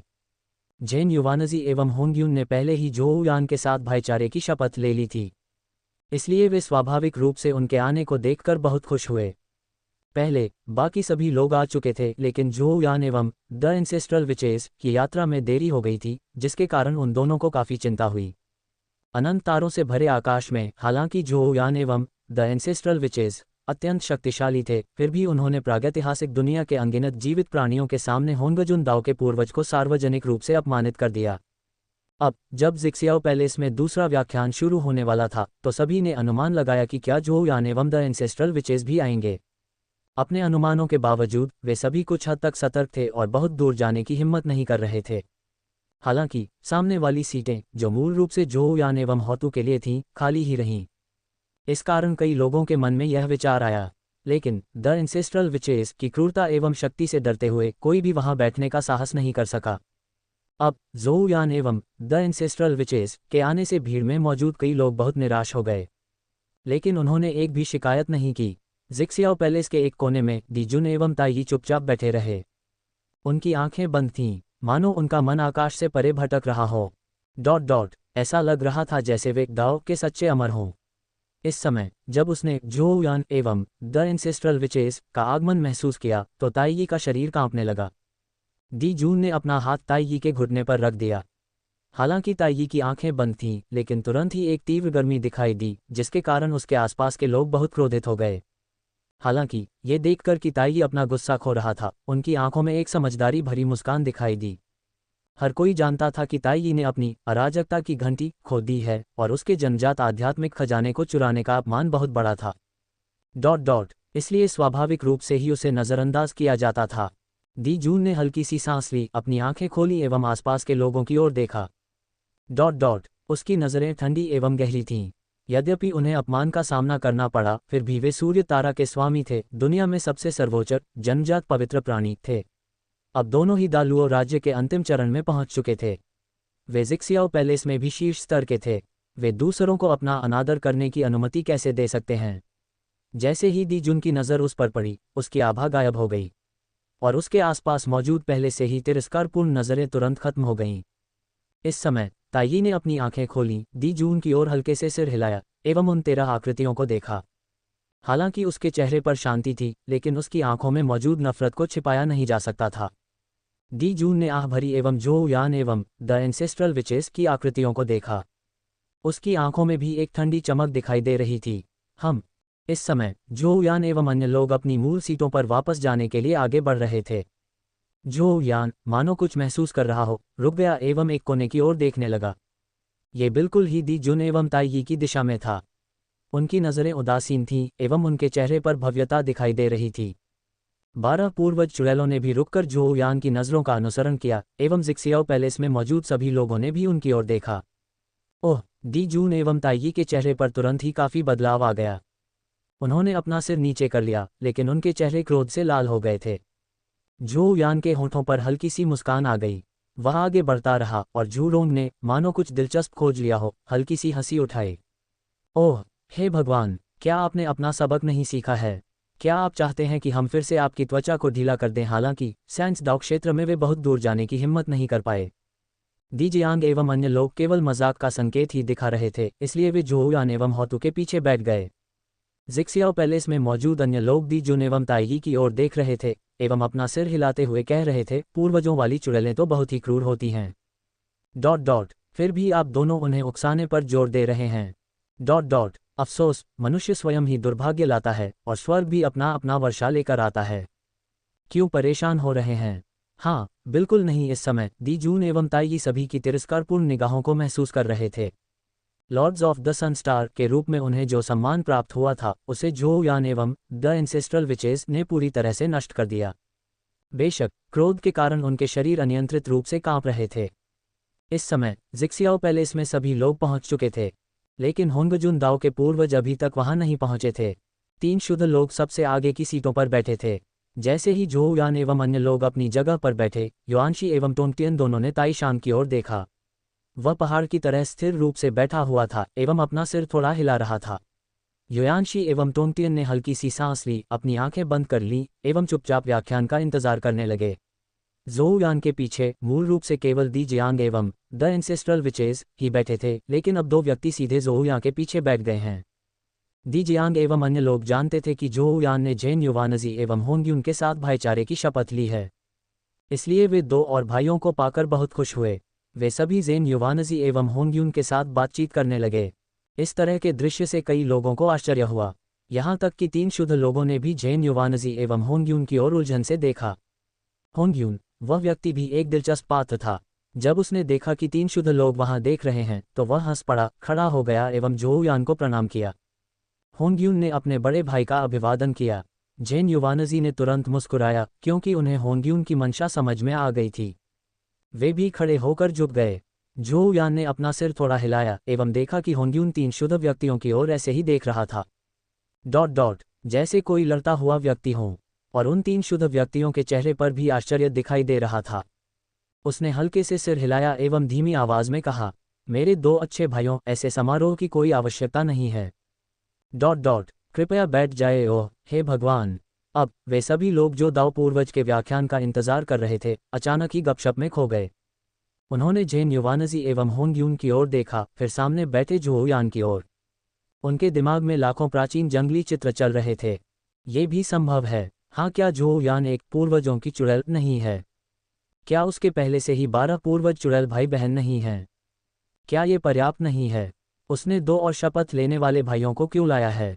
इस समय 3 शुद्ध लोग पूरी तरह से अवाक थे, विशेष रूप से युवानशी त्यानजुन, जो हमेशा खुद को पांगू का सच्चा वंशज मानते थे, के चेहरे पर तिरस्कार की भावना दिखाई दे रही थी। उसने अपनी आंखें नीची कर लीं, एक नज़र डाली और अपना सिर हिलाया। ताईशान के चेहरे पर कोई बदलाव नहीं आया, लेकिन टोंगटियन को आश्चर्य हुआ। वह लगातार ज़ोउ यान, जेन युवानजी एवं होंग्युन की जांच कर रहा था। उसकी आंखों में एक अस्पष्ट अर्थ था, अफसोस। ये तो बहुत ही अपमानजनक है, क्योंकि इससे पांगू के वंशजों की प्रतिष्ठा कम हो जाती है। ऐसा लग रहा था कि युवानशी त्यानजुन ने अंततः द एंसेस्ट्रल विचेस की आलोचना करने का कोई बहाना ढूंढ लिया है। उसका चेहरा मुस्कुराहटों से भरा हुआ था, फिर भी उसने निराशा का दिखावा किया एवं बार बार आह भरी। ये सुनकर ज़ोउ यान की भौहें सिकुड़ गईं। जेन युवानजी एवं होंग्युन भी बहुत नाराज थे। वे बिना कुछ कहे ही ज़ोउ यान की ओर देखने लगे, लेकिन उनकी आंखों में उम्मीद का भाव था। ज़ोउ यान ने अपने भीतर ही गाली दी, युनशी, कितना खतरनाक व्यक्ति है। अगर आज मैं आपका खंडन न करूं, तो क्या जेन युवानजी एवं होंग्युन दोनों ही निराश महसूस करेंगे? हम। ज़ोउ यान ने एक ठंडी सांस ली, उसकी आंखों में ठंडी चमक दिखाई दे रही थी। वह उस खुशमिजाज युवानशी को ध्यान से देख रहा था। यून्युआन गोल्डन इमॉर्टल की शक्ति तुरंत ही उस पर हावी हो गई। युआनशी डर के मारे चिल्लाया, उसका चेहरा घबराहट से भर गया था और वह तुरंत अपनी सीट पर बैठ गया। ताईशांग एवं टोंगटियन भी बहुत ही हैरान रह गए। उन्होंने युवानशी को चुपके से गाली दी। युवानशी का चेहरा लाल हो गया था, उसका शरीर आगे की ओर झुका हुआ था। उसकी आंखों में भय एवं पछतावे के भाव दिखाई दे रहे थे। अरे नहीं, मैं तो इस आदमी की क्रूरता को ही भूल चुका हूं। ये है, थोड़ा अफसोस की बात है। मेरा मुंह बहुत जल्दी ही खुल गया, तो क्यों मैं खुद को रोक नहीं पाया। अरे यार, ज़ोउ यान की आभा ने युवानशी को दबा दिया। इस कारण जिशियाओ पैलेस में मौजूद सभी लोग बहुत ही हैरान रह गए। ये है, क्या यह एक अर्धसंत व्यक्ति है? इस समय ज़ोउ यान पहले ही ठंडे स्वर में बोल चुके थे। युवानशी, आप कैसे दावा कर सकते हैं कि आप पांगू के वंशज हैं? पिता भगवान पांगू ने प्रागैतिहासिक दुनिया को खोल दिया, अपने शरीर को सभी चीजों में बदल दिया, जीवित प्राणियों के प्रति निस्वार्थता और करुणा दिखाए। पेंगू के वंशज होने के नाते आप यह नहीं जानते कि सभी जीवित प्राणियों से कैसे प्रेम किया जाए। न ही आपको उनके दुखों पर दया आती है। आपका दिल सांप्रदायिकता से भरा हुआ है। आपको ये भी नहीं पता कि सभी जीवित प्राणी पांगू हैं। आप अभी भी खुद को पांगू का वंशज कहने की हिम्मत कैसे कर सकते हैं? ज़ेन युवानज़ी होंग्यून एवं मैं दोनों की आकांक्षाएं समान हैं। वे दोनों प्रागैतिहासिक विश्व में परोपकारी व्यक्ति हैं जो कर्म से परिपूर्ण हैं। हम पूर्वजों की चुड़ैलों के रूप में उन्हें भाई क्यों नहीं कहा जा सकता? मेरे पूर्वजों के भाई बहन अभी भी खुश हैं। आप जो पांगू ग्रेट दाओ को छोड़ देते हैं फिर भी पैंगू के बारे में बात करने की हिम्मत करते हैं, बिल्कुल ही बेमतलब है। झोउ यान के शब्दों में कुछ हद तक महिमा, कुछ हद तक ठंडापन एवं कुछ हद तक ईमानदारी शामिल थी। उनके भीतर उन्होंने इस धारणा को और भी स्पष्ट किया कि पांगू के वंशज के रूप में सभी जीवित प्राणियों से प्रेम करना चाहिए।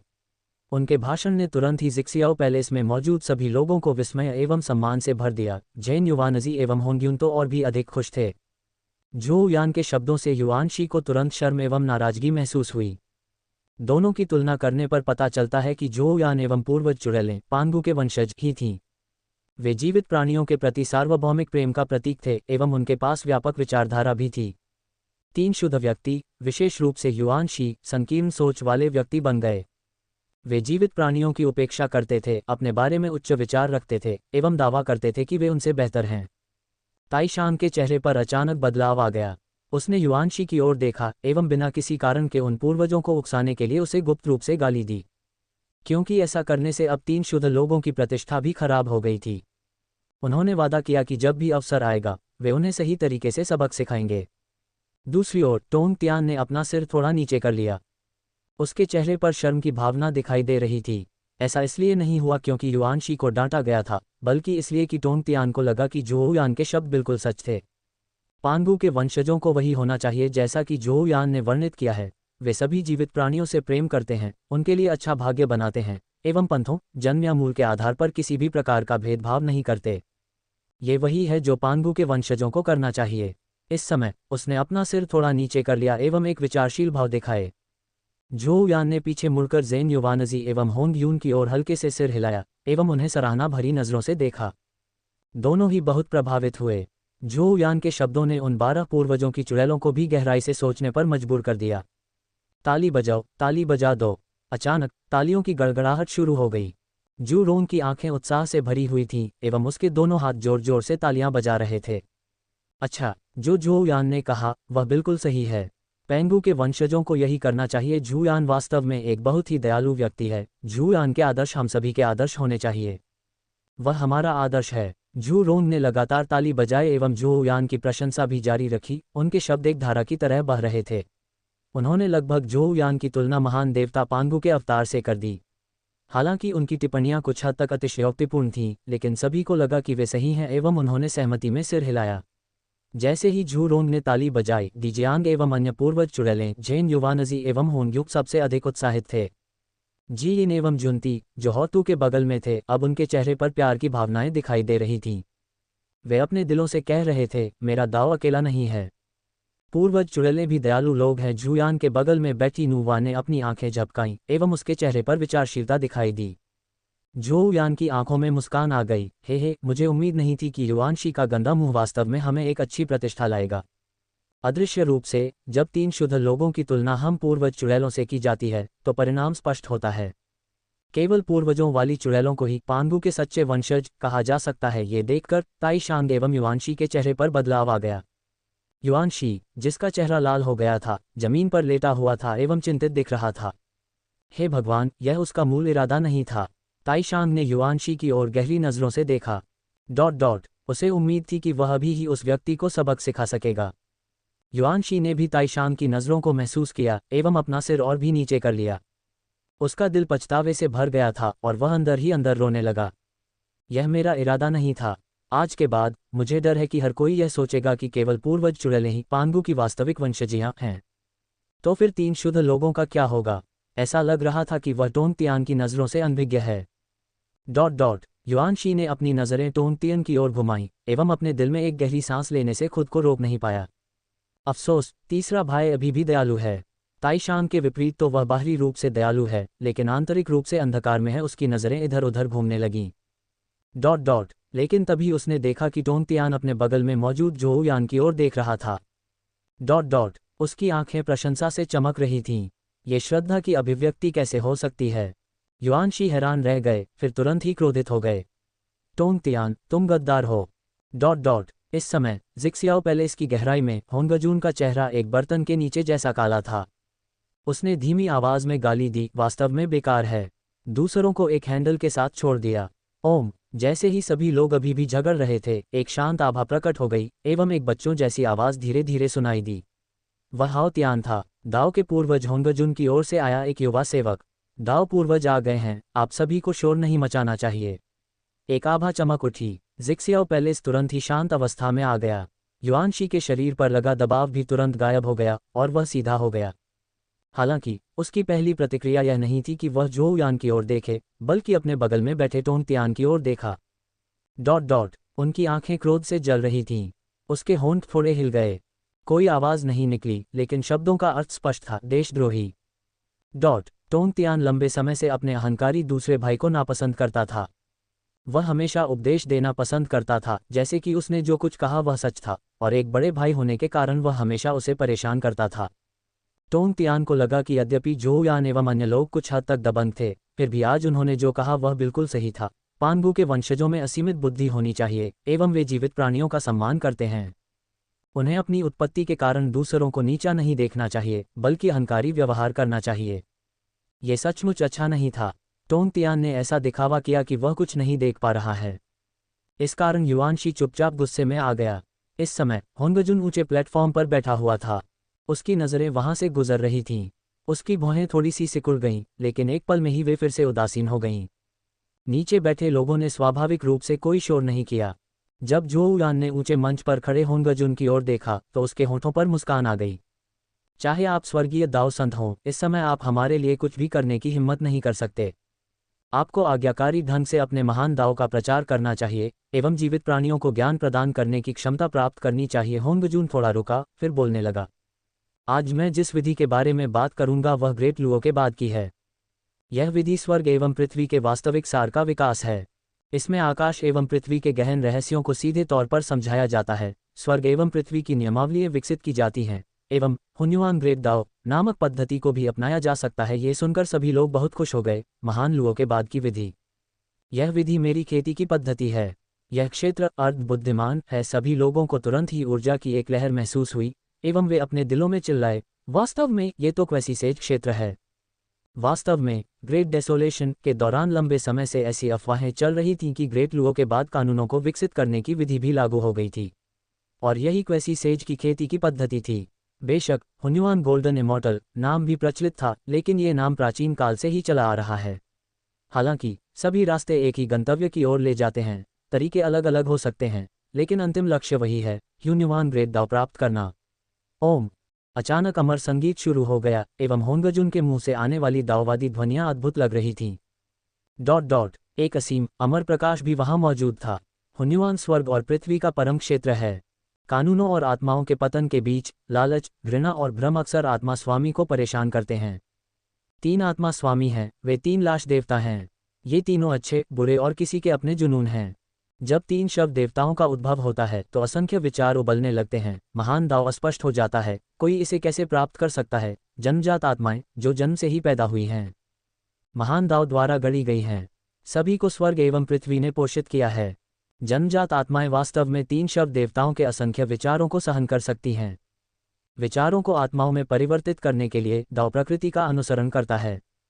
जन्मजात महान दाव के साथ तालमेल बिठाता है और यह कार्य संभव हो जाता है। जिक्सियाओ पैलेस में ताओवादी ध्वनियां गूंज रही थीं। सभी लोग मंत्रमुग्ध हो गए थे एवं क्वैसी सेज खेती के सिद्धांतों में ही डूबे हुए थे। सिवाय दी जियांग एवं अन्य पूर्वज चुड़ैलों के। हालांकि दी जियांग एवं अन्य लोग यह नहीं समझ पाए, लेकिन इस बार वे सो ही नहीं पाए। होंगजुन ने अर्ध बुद्धिमान लोगों के लिए दाव का प्रचार किया। उन्होंने अपनी दिव्य क्षमताओं का उपयोग करके अपने भीतर मौजूद आध्यात्मिक तत्वों को एकत्रित किया एवं मृतकों को आंतरिक रूप से ही नष्ट करने की प्रक्रिया का अनुकरण भी किया। इस समय जिक्सियाओ पैलेस में अनगिनत आध्यात्मिक तत्व मौजूद थे। सभी लोग बहुत खुश थे। जन्मजात आध्यात्मिक सार एक अच्छी चीज थी जो किसी की जादुई शक्ति को बढ़ा सकती है। जब कोई ऋषि दाव का प्रचार करता है तो स्वाभाविक रूप से कई शुभ घटनाएं घटित होती हैं। सुनहरी रोशनी इकट्ठा हो जाती है, सुनहरे कमल गिर जाते हैं एवं सोने के लालटेन एवं माला लटकते रहते हैं। ये सभी घटनाएं जन्मजात आध्यात्मिक तत्वों द्वारा ही उत्पन्न होती हैं। सभी लोग दाओ की बातें सुनते रहे एवं उस आध्यात्मिक सार को लगातार आत्मसात करते रहे। जैसे जैसे उपदेश आगे बढ़ता गया, उनकी खेती में भी काफ़ी सुधार हुआ। इस समय दी जियांग एवं अन्य पूर्वजों की चुड़ैलों ने यह भी पता लगा लिया कि ये सुनहरी रोशनियां, सुनहरे कमल, सोने के लालटेन एवं गार्लैंड सभी ही जन्मजात आध्यात्मिक तत्व से उत्पन्न हुए हैं। उन्होंने तुरंत ही इसे जोर जोर से अवशोषित करना शुरू कर दिया एवं उनकी खेती भी कुछ हद तक बढ़ गई। यद्यपि यह ईश्वरीय दुष्टाभा नहीं थी, फिर भी इसमें निहित आध्यात्मिक सार यिन एवं यांग, अच्छाई एवं बुराई के बीच कोई अंतर नहीं करता। सभी जीवित प्राणी इसका आनंद ले सकते हैं और पूर्वज चुड़ैलें भी स्वाभाविक रूप से ऐसा ही कर सकती थीं। अचानक ही उसने अपनी आंखें खोलीं एवं उसमें आध्यात्मिक प्रकाश की धारियां दिखाई दीं। रंगों का एक विशाल समूह। उसके दिल में भी एक एहसास हुआ, अर्धबुद्धिमान लोग अपने दाव को जन्मजात आत्माओं के हाथों में सौंप देते हैं। यह अत्यंत गहन है, लेकिन साथ ही इसका निर्माण और टूटना भी। तो एक अर्धबुद्धिमान व्यक्ति ऐसा ही होता है। दाव प्रकृति का अनुसरण करता है, आकाश एवं पृथ्वी असीम हैं। आत्मा युन्युआन द्वारा निर्मित एवं जन्मजात रूप से ही अस्तित्व में आ जाती है। तीनों शवों को तोड़कर महान दाव के समूह तक पहुंच जाता है। होंगजुन का उपदेश जारी रहा और जैसे ही झोउयान ने इसे सुना, उसके विचार लगातार घूमने लगे। अब वह क्वासी सेंट दाव के सार को समझ गया। यद्यपि 3 लाशों को अलग करने की विधि बहुत ही गहन थी, फिर भी महान दाव के विकास में एक सच्चा रास्ता ढूंढना आवश्यक था। महान दाव का तथाकथित मार्ग असीमित एवं ब्रह्मपूर्ण था। ये व्यक्ति के मन को मोहित कर देता है, ठीक वैसे ही जैसे 3 शवों की बात हो रही थी। हांगजुन ने उन सभी अनंत भ्रांतियों के बारे में कहा था। हालांकि झोउयान की खेती करने की विधि महान देवता पांगु के वास्तविक महान दाव पद्धति से विरासत में मिली थी। हालांकि इसकी खेती कठिन थी और इसमें कोई शॉर्टकट नहीं था, हर कदम कांटों एवं भारी कठिनाइयों से भरा हुआ था। लेकिन उसे जो मिला वह सबसे शुद्ध दाव ही था, वही सच्चा दाव भी था। महान दाव असीमित था, इसमें अनेक विधियां थीं, लेकिन इनमें से 99% मार्ग ही थे।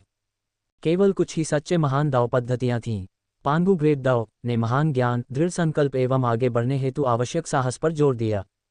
और हुन्युआन गोल्डन इमॉर्टल का मार्ग बिल्कुल यही था। महान देवता पांगु से विरासत में मिली हुन्युआन विधि उन सभी तरीकों में सबसे शुद्ध थी। इसमें एक विधि को बने रहने तथा अनेक विधियों को समाप्त करने की वकालत की गई, जिसमें केवल सबसे परिष्कृत सार ही शामिल था। इस समय झोउयान ने होंगजुन द्वारा बताई गई क्वासी सेंट विधि को समझ लिया एवं उसने उस पद्धति की तुलना अपने विरासत में प्राप्त पांगु ग्रेट दाव से कर ली। तुरंत ही उन्होंने इस पद्धति के भीतर कई असभ्य पहलुओं को पहचान लिया। सबसे पहले क्वेसी सेंस द्वारा अपनाई गई यह पद्धति सीधे तौर पर दाव के नियमों को लागू नहीं करती थी, बल्कि इसने तीनों शवों को ही नष्ट कर दिया। वे असंख्य भ्रमपूर्ण विचार थे जो मन को परेशान करते थे। फिर एक जन्मजात आध्यात्मिक खजाने पर निर्भर होकर तीनों शवों को अलग कर दिया गया। इससे मानसिक स्पष्टता प्राप्त हो गई, मन की कोई बाधा नहीं हुई एवं वे सीधे ही महान दाव के नियमों को छू गए। तभी कानूनों को विकसित करने का समय आया। हालांकि इस विधि में शॉर्टकट लेने का संकेत भी था। जैसा कि कहा जाता है, सफलता एक अर्धसंत के रूप में होती है, असफलता तो जन्मजात के माध्यम से ही होती है। जन्मजात आध्यात्मिक खजाने के भीतर मौजूद जन्मजात प्रतिबंध एवं महान दाव कानून सभी अलग अलग थे। वे तीनों शवों को अलग कर सकते थे, लेकिन उन्हें पुनः एक साथ नहीं ला सके। तो फिर कोई भी व्यक्ति हन्युआन डालू और गोल्डन इमॉर्टल दाव फल कैसे प्राप्त कर सकता है? फिर भी यह विधि वास्तव में एक ऋषि के मार्ग के साथ अत्यधिक संगत थी। शॉर्टकट का उपयोग करके तीनों शवों को अलग करना कानून बनाने से कहीं अधिक आसान था।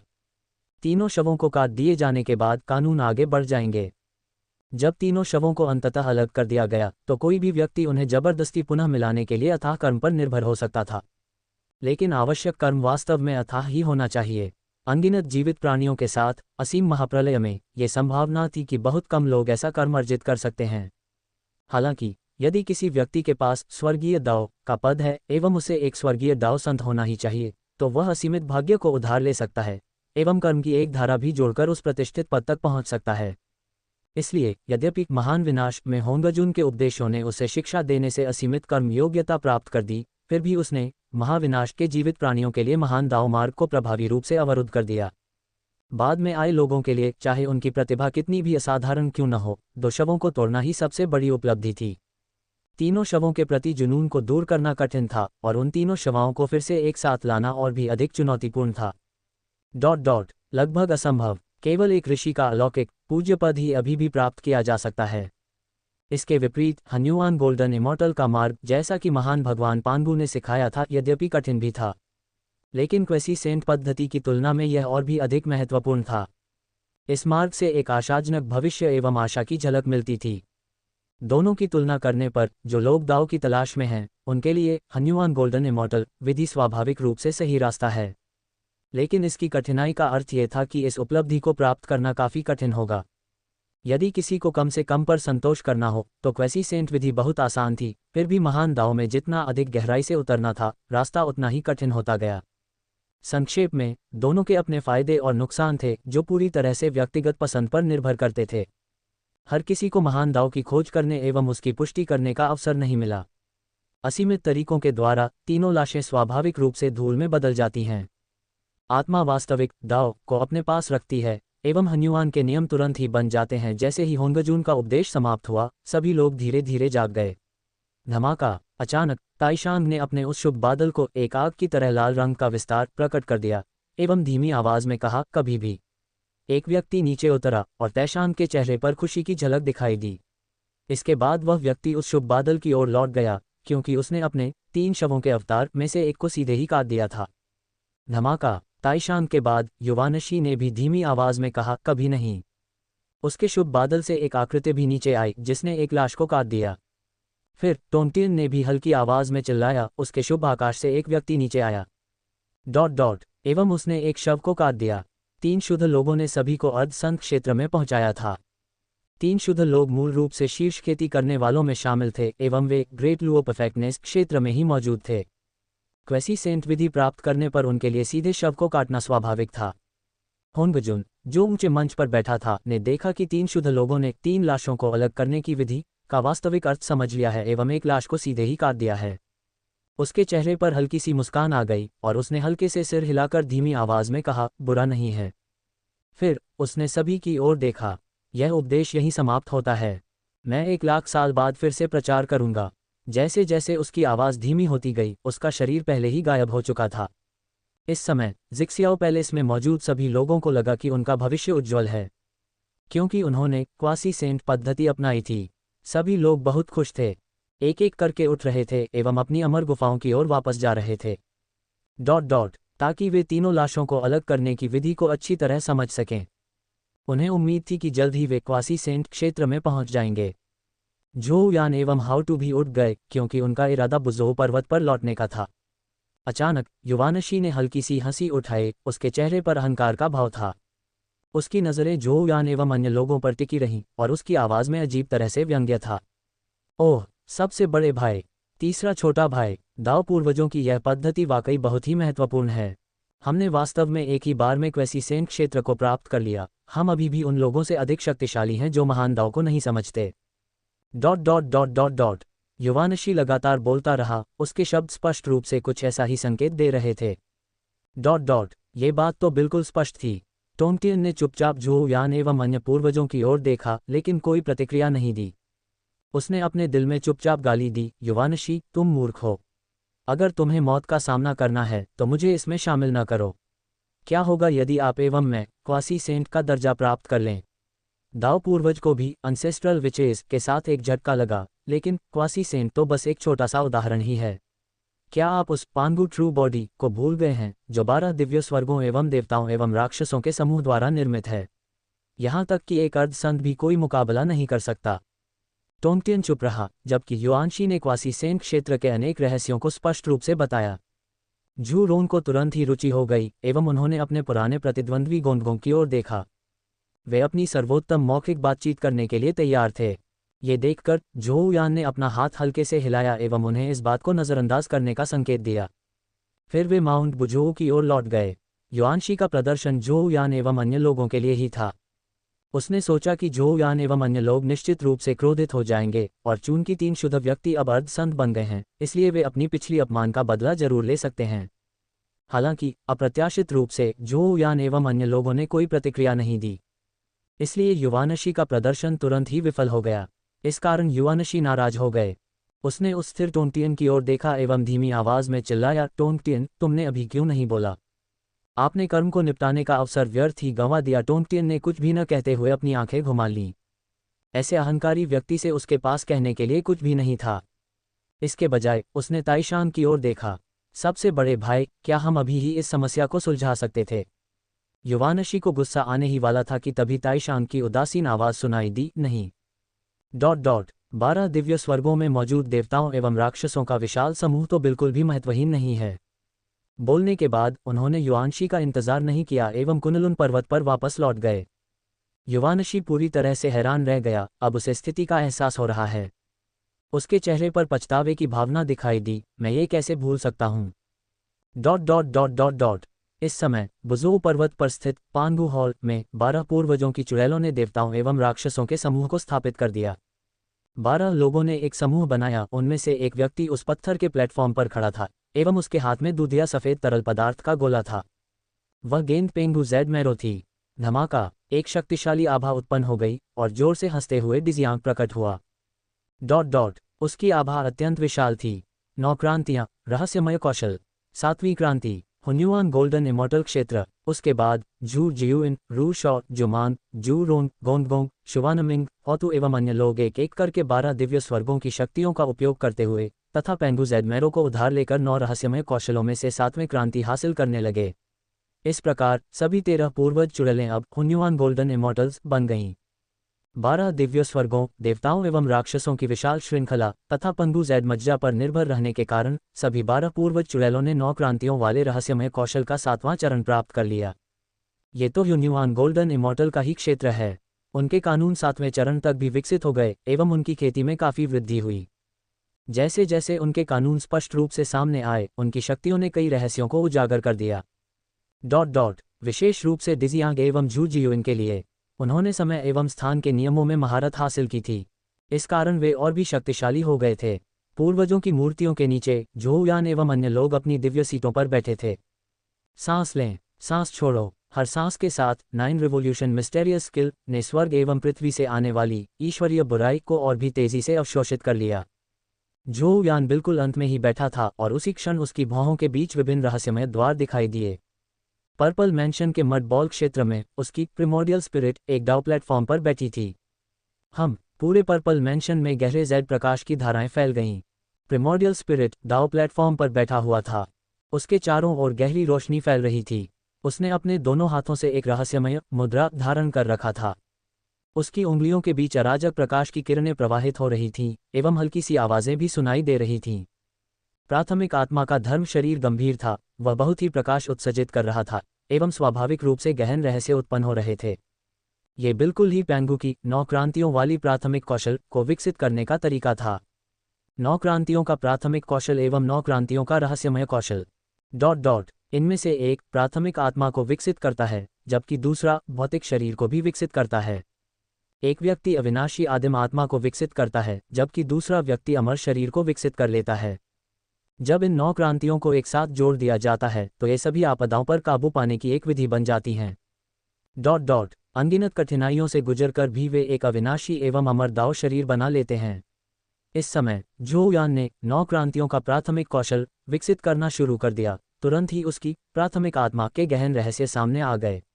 अपने भटकते विचारों के बीच वह बहुत खुश हुआ एवं मन ही मन चिल्लाया, 9 क्रांतियों का प्राथमिक कौशल वास्तव में अपने नाम पर खरा उतरता है, क्योंकि यह विधि पिता भगवान पांगू द्वारा दी गई थी और यही एक अविनाशी आदिम आत्मा को बनाने की मूलभूत पद्धति है। केवल इसके गहन सत्य का एक अंश ही उजागर करना होंगजून की सेंट प्राइमोडियल स्पिरिट पद्धति से भी अधिक रहस्यमय है। 3 शुद्ध लोगों के इन 3 अविभाज्य पुत्रों के पास वास्तव में एक खजाना था, लेकिन वे खाली हाथ ही लौटे। उन्हें यह एहसास नहीं था कि यद्यपि पांगू की विधि कठिन है, फिर भी यही महान दाव का वास्तविक सार है। वूश प्रिमोर्डियल स्पिरिट कंपन कर रहा था, इस कारण रहस्यमय पोर्टल वापस आ गए एवं दाव की आवाजें भी गायब हो गईं। स्वर्गीय कानून के केवल 360 चक्रों के बाद यद्यपि प्राथमिक आत्मा में कोई महत्वपूर्ण वृद्धि नहीं हुई, फिर भी वह और अधिक शुद्ध हो गई। धुंधली हवा छोड़ते हुए झोउयान ने धीरे धीरे अपनी आंखें खोलीं। उसकी आंखों में गहरी रोशनी चमक उठी एवं दुनिया के भीतर मौजूद कई रहस्य भी थोड़े अधिक स्पष्ट हो गए। झोउयान ने हल्की सी मुस्कान दी एवं धीमी आवाज में कुछ कहा। 9 क्रांतियां, 9 क्रांतियां, यह असंख्य आपदाएं हैं। अनेक आपदाओं के बाद दाव की नींव ढूंढ ली गई। अविनाशिता एवं अमरता केवल जड़ ही हैं। महान दाव का वास्तविक सार हमारे भीतर ही मौजूद है। 9 क्रांतियों का रहस्यमय कौशल भौतिक शरीर है।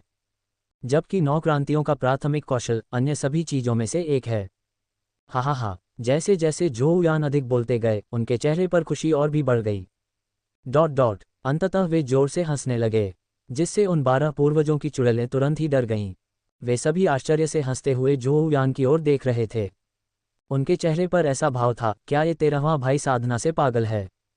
वह बिना किसी कारण के क्यों हंस रहा है? मेरी साधना में देरी कर रहा है। केवल होतु ही, जो एक पूर्वज चुड़ैल भी थी एवं जिसके पास प्रिमोडियल स्पिरिट था, इस समय 9 क्रांतियों की प्राथमिक कौशल को विकसित कर रही थी। वह झोउ यान के ठीक बगल में बैठी थी एवं उसकी बातें स्पष्ट रूप से सुन पाए। इस समय उसकी आंखें चमक उठीं। होतु, जैसा कि किसी ऐसे व्यक्ति से अपेक्षा की जाती है जो पुनर्जन्म के चक्र को खोल देगा, उसके पास अद्वितीय प्रतिभा थी। बस झोउ यान के शब्दों ने उसे सोचने पर मजबूर कर दिया और तुरंत ही उसके दिल में कई तरह की जानकारियां आ गईं।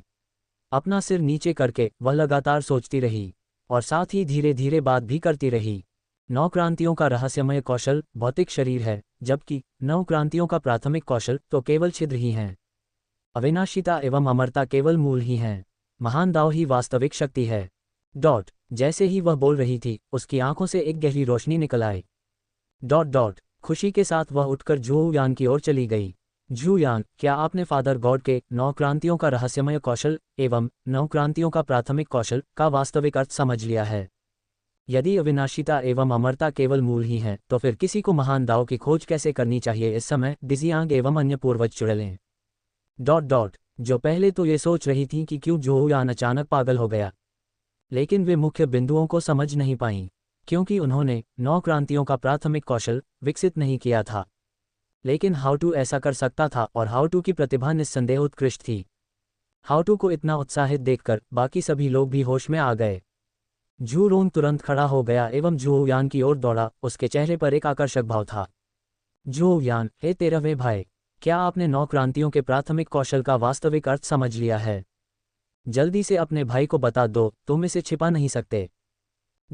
गोंगोंग ने भी पीछे छूटने से इनकार कर दिया एवं उसी तरह एक आकर्षक भाव के साथ इसमें शामिल हो गए। बाकी लोग भी आसपास इकट्ठा हो गए। जुवानमिंग का सुंदर चेहरा एक फूल की तरह था। उसकी मुस्कान वास्तव में सच्ची थी एवं उसकी आवाज़ और भी सुखद एवं स्पष्ट थी। झोउ यान, ओह 13वें भाई, आप हमें जल्दी क्यों नहीं बता रहे हैं? क्या आप चाहते हैं कि आपकी बहन आपसे भीख मांगे? जुवानमिंग, जो 100 फूलों वाली परी की तरह दिख रही थी, वास्तव में आकर्षण से भरपूर थी। अपने शरीर को घुमाकर उसने सीधे ही जू रोंग एवं गोंगगोंग को पीछे धकेल दिया, अपनी उंगली उठाई, वृत्त बनाए एवं अपनी बड़ी आंखों से आंखें झपकाईं। ऐसा लग रहा था जैसे वह झोउ यान के साथ छेड़छाड़ करने वाली हो। अगर बहन आपसे विनती करे तो कोई बात नहीं। जुवानमिंग ने अपनी उंगली उठाई। उसका सुंदर चेहरा मुस्कानों से भरा हुआ था, लेकिन उसकी आंखों में एक चेतावनी थी। उसकी उंगली झोउ यान की नाक की ओर इशारा कर रही थी। आउच! झोउ यान वास्तव में जुवानमिंग से हैरान रह गया। उसका शरीर कांप रहा था। जुवानमिंग की मुस्कान का मतलब था परेशानी। अब जब जुवानमिंग उसे चिढ़ाना चाहता था तो उसे क्या करना चाहिए? हे भगवान, यह मेरी मौत होगी। क्या ये पूर्वज चुड़ैलें युद्ध के शौकीन नहीं हैं? अब वे सभी कैसे बदल गए हैं? अग्नि की देवी मुंह का देवता बन गई है। बर्फ की देवी भी 100 परिवर्तनों की देवी बन गई है। कौन इसे सहन कर सकता है? विस्मयादिबोधक चिन्ह। झोउ यान का शरीर कांप रहा था और उसने जल्दी से अपने दोनों हाथों से जुवानमिंग की उंगली पकड़ ली एवं माफी मांगी। बहन जुवानमिंग, ऐसा नहीं है कि मैं आपको कुछ न बताऊं। आपके पास अभी तक प्रिमोर्डियल स्पिरिट्स नहीं हैं। तो आप इसे कैसे विकसित कर सकते हैं? आप ऐसा नहीं कर सकते। हम जुवानमिंग ठहर गया, फिर होतु की ओर देखा, जो अभी भी शो देख रहा था। होतु ने अपना मुंह ढक लिया एवं सिर हिलाते हुए मुस्कुराया। ओह, एक ही ओह के साथ वह 100 फूलों वाली देवी, जिसका सुंदर चेहरा बिल्कुल एक फूल जैसा था, तुरंत ही एक बड़े बर्फ पर्वत में बदल गई। रुकिए, ये सही नहीं है। अचानक जुवानमिंग के चेहरे पर फिर से मुस्कान आ गई और वह सीधे झोउ यान की ओर देखने लगी। झोउ यान का दिल फिर से कांपने लगा। तुम क्या चाहते हो? आप और क्या करना चाहते हैं? वह हंसी। जुवानमिंग ने झोउ यान की ओर देखा। झोउ यान, हमने अभी तक अपनी प्राथमिक आत्माओं को जन्म नहीं दिया है। हम कब ऐसा कर पाएंगे? क्या आपके पास कोई योजना है? वास्तव में इस समय 12 पूर्वज चुड़ैलों ने अनजाने में ही झोउ यान को आशा का स्रोत मान लिया था। हालांकि वे अक्सर उसे चिढ़ाते रहते थे, लेकिन उनके बीच ये सिर्फ मजाकिया बातचीत ही थी। हालांकि झोउ यान के शब्द लंबे समय से उनके दिलों में पूर्ण सत्य बन गए थे और उन्होंने बिना किसी शर्त के उन पर विश्वास किया। जुवानमिंग का ये भी मानना था कि ज़ोऊ यान के पास उन सभी को अपनी प्राथमिक आत्माओं को जन्म देने में मदद करने का एक तरीका होना चाहिए, ठीक वैसे ही जैसे उन्होंने कुछ समय पहले ही हुन्युआन गोल्डन इमॉर्टल प्राप्त कर लिया था। और सब कुछ तो ज़ोऊ यान की कृपा से ही संभव हुआ।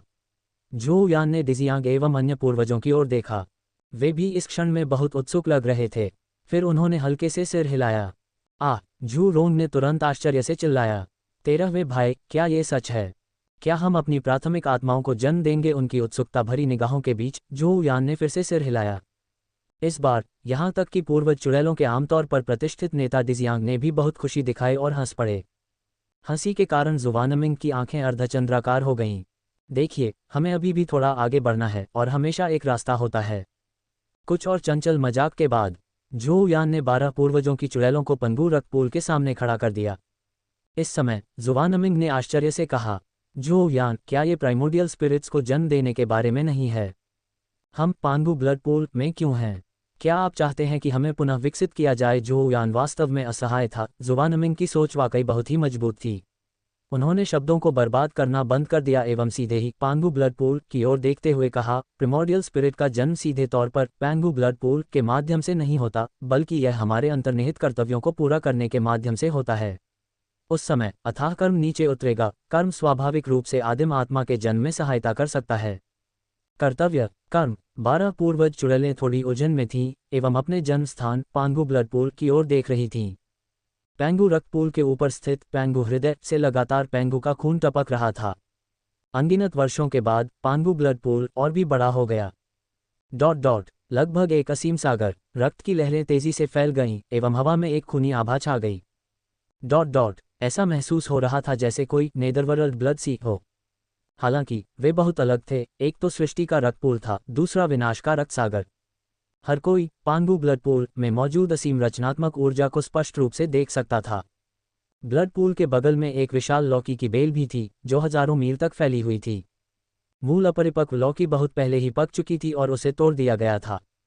अब लौकी की बेल पर वास्तव में 7 और लौकी थे, जो झूल रही थीं और रंगीन प्रकाश उत्सर्जित कर रही थीं। पांगू रक्त पूल से प्राप्त सृष्टि की शक्ति के द्वारा पोषित इस अंगूर में असीम जीवन शक्ति थी एवं ये लगातार खजाना कद्दू को पोषण देता रहा। यद्यपि ये 7 कद्दू मूल प्रथम पीढ़ी के कद्दू की तरह अच्छे नहीं थे, फिर भी ये सभी जन्मजात कद्दू थे। इस समय ज़ोऊ यान एवं द एंसेस्ट्रल विचेस पेंगू ब्लड पूल के सामने खड़े थे। उनकी आंखों में गंभीरता दिखाई दे रही थी। ये देखकर कि वे अभी भी कुछ नहीं समझ पाए हैं, ज़ोऊ यान ने हल्की सी मुस्कान दी एवं धीमी आवाज में कहा, हम पिता परमेश्वर के मूल रक्त से ही बने हैं। और हम अनगिनत वर्षों से अस्तित्व में हैं। अब हम सभी ने हुन्युआन गोल्डन इमॉर्टल क्षेत्र प्राप्त कर लिया है। अब समय आ गया है कि हम अपना कर्तव्य निभाएं। इस क्षण होतु की आंखें हिल गईं, मानो उसे कोई रहस्योद्घाटन हुआ हो। पेंगू ब्लड पूल को देखकर एवं उसकी असीमित रचनात्मक ऊर्जा को महसूस करते हुए उसे एक प्रेरणा का अनुभव हुआ। वह बिना कुछ कहे ही बोली, हम पिता परमेश्वर के मूल रक्त द्वारा ही बनाए गए हैं। तो पांगू ब्लड पूल अपनी गहन रचनात्मक क्षमताओं के साथ अब क्या बना सकता है? हालांकि होतु की आवाज नर्म थी, लेकिन सभी ने उसे स्पष्ट रूप से सुना। पूर्वजों की चुड़ैल के रूप में डिजियांग की आंखें अचानक चौड़ी हो गईं। होतु के शब्दों का पालन करते हुए उसने उस अत्यंत रचनात्मक पांगू ब्लड पूल की ओर देखा। उसकी नज़रें कुछ हद तक केंद्रित थीं। हाँ, हमें बनाया गया था और पेंगू ब्लड पूल अभी भी यहाँ है। अनगिनत वर्षों के बाद इसकी रचनात्मक ऊर्जा और भी अधिक संक्षेपित हो गई है। क्या इसे और अधिक रचनाएं नहीं उभरनी चाहिए? पास में खड़े झू जियुइन ने भी सिर हिलाकर कहा, हाँ, पेंगू के वंशजों एवं पूर्वजों की चुड़ैलों के रूप में हमारे पास जन्मजात कर्तव्य हैं। अब जब पांगू ब्लड पूल की रचनात्मक ऊर्जा संक्षेपित हो गई है, तो क्या इसमें कोई संबंध है? अन्य पूर्वज चुड़ैलों ने भी बार बार सिर हिलाया। उनके बीच जुमांग ने पेंगू ब्लड पूल के बगल में स्थित उस अंगूर की बेल को देखा। उसकी आंखों में हरी रोशनी चमक रही थी। फिर उसने पांगू ब्लड पूल को भी देखा एवं कहा, यहाँ तक कि एक अंगूर का बेल भी पेंगू ब्लड पूल से ऊर्जा प्राप्त कर सकता है। एवं अपनी शक्ति पुनः प्राप्त कर सकता है। क्या इसके भीतर की सृष्टि नया जीवन हो सकती है? ये देखकर कि सभी लोगों ने कुछ समझ हासिल कर ली है, ज़ोऊ यान ने अब उन्हें संदेह में नहीं रखा। हम पांगू के वंशज हैं और स्वाभाविक रूप से हमारे पास जन्मजात कर्तव्य हैं। चूंकि हम सभी के शरीर में सांसारिक धुंध है, इसलिए हमें महान उजाड़ भूमि पर ही रहना चाहिए। महान उजाड़ भूमि विशाल और असीमित है। हम 13 लोग अकेले ये कैसे कर सकते हैं? हमें अपने कर्तव्यों को पूरा करने में दूसरों की सहायता की आवश्यकता है। दीजियांग ने आश्चर्य से कहा, फिर खुशी खुशी कहा, हाँ हाँ, हमारी मदद करने वाले अन्य लोग भी होने चाहिए। पूर्वज चुड़ैलों के नीचे अन्य प्राणी पैदा होने चाहिए। इस समय जू जियुइन भी बार बार चिल्लाया, ये सही है, ये सही है।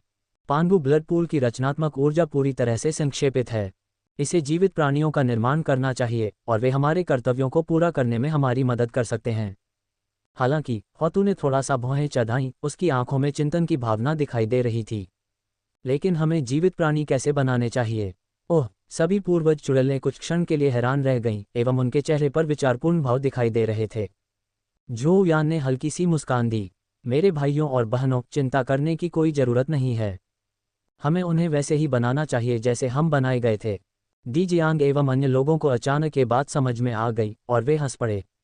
बिल्कुल बिल्कुल, जो यान के शब्द बिल्कुल सही हैं। जो यान ने आगे बढ़कर एक उदाहरण प्रस्तुत किया।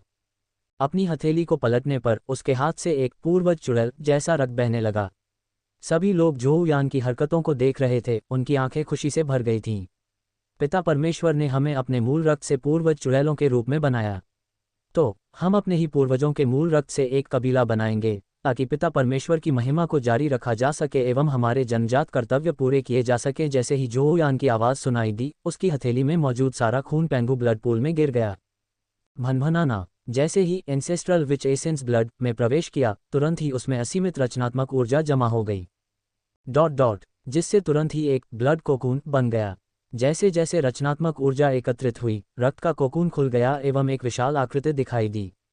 इसमें काले भूरे रंग के तराजू, सांप का सिर और मानव शरीर, 4 हाथ और 4 पूंछें थीं। एक गर्जना के साथ उसकी भौहों पर काली रेखाएं दिखाई दीं। इसमें एक शक्तिशाली शरीर था जिसमें ईश्वरीय दुष्ट आभा भी मौजूद थी। वह आकृति हिलने लगी एवं अपने ग्रेट दाव रूप में बदल गई। वह व्यक्ति काले भूरे रंग के वस्त्र पहने हुए था, उसकी भौहों पर एक गहरा ऊर्ध्वाधर निशान लगा हुआ था। वह पांगू रक्त पूल के ऊपर खड़ा था। वह उछल पड़ा, पूर्वज चुड़ैलों के सामने उतरा और जमीन पर घुटनों के बल बैठ गया। महान जादूगर मिंग जोऊ ने पूर्वजों की चुड़ैलों का स्वागत किया। जोऊ यान एवं अन्य लोग महान जादूगर मिंग जोऊ के प्रकट होने को देखकर बहुत खुश हुए। जोऊ यान ने अपना हाथ हिलाया और खुशी से कहा, उठो, आप मेरे सार रक्त द्वारा बनाए गए हैं और आप एक महान चुड़ैल होंगे। आप महान जादूगर हैं, मिंग जोऊ। इस समय अन्य पूर्वज चुड़ैलें भी अधीर हो गईं। उन सभी ने जीवित प्राणियों को बनाने के लिए अपने मूल रक्त का उपयोग किया। जैसे जैसे पेंगू ब्लड पूल की रक्त तरंगें घूमने लगी, पेंगू ब्लड पूल के भीतर एक के बाद एक ऐसे आंकड़े बनाए गए। मैं शिंगटियन हूँ, पूर्वजों की चुड़ैलों को शुभकामनाएं। मैं हॉई हूँ, पूर्वजों की चुड़ैलों को शुभकामनाएं। मैं कुफू हूँ। मैं जियू फैंग हूँ, मैं शियांगलियू हूँ। जैसे जैसे अधिक से अधिक प्राणी सृजित होते गए, वे सभी महान चुड़ैलों के रूप में अस्तित्व में आ गईं। मानो कि उन्हें पूर्वजों की चुड़ैलियों द्वारा निर्देशित किया जा रहा हो। पेंगू रक्त पूल में मौजूद अनगिनत रचनात्मक आध्यात्मिक ऊर्जाएं पेंगू रक्त के साथ मिलकर वास्तव में स्वतः ही जीवित प्राणियों का निर्माण करने लगीं। कुछ समय के लिए पेंगू रक्त पूल से अनगिनत प्राणी बनाए गए। जो यान एवं अन्य लोगों ने भी इन नए बनाए गए प्राणियों को तुरंत बुज़ोऊ पर्वत पर स्थानांतरित कर दिया। इस समय जो यान एवं द एंसेस्ट्रल विचेज भी माउंट बुज़ोऊ पर दिखाई दिए। जो यान ने दीजियांग की ओर सिर हिलाया। दीजियांग ने गंभीरता से सिर हिलाया। एक जोरदार घोषणा सुनाई दी, मैं दीजियांग हूँ, मैं जू जियुइन हूँ, मैं रूशू हूँ। मैं जो यान हूँ। आज हम विच नामक एक कबीले की स्थापना कर रहे हैं। चुड़ैल कबीले की स्थापना हो चुकी है। स्वर्ग का दाव गवाह है। वूश, आकाश के ऊपर अनगिनत गहरे पीले रंग की रोशनियां तुरंत इकट्ठा हो गईं और कर्म का एक विशाल सुनहरा प्रकाश नीचे उतर गया।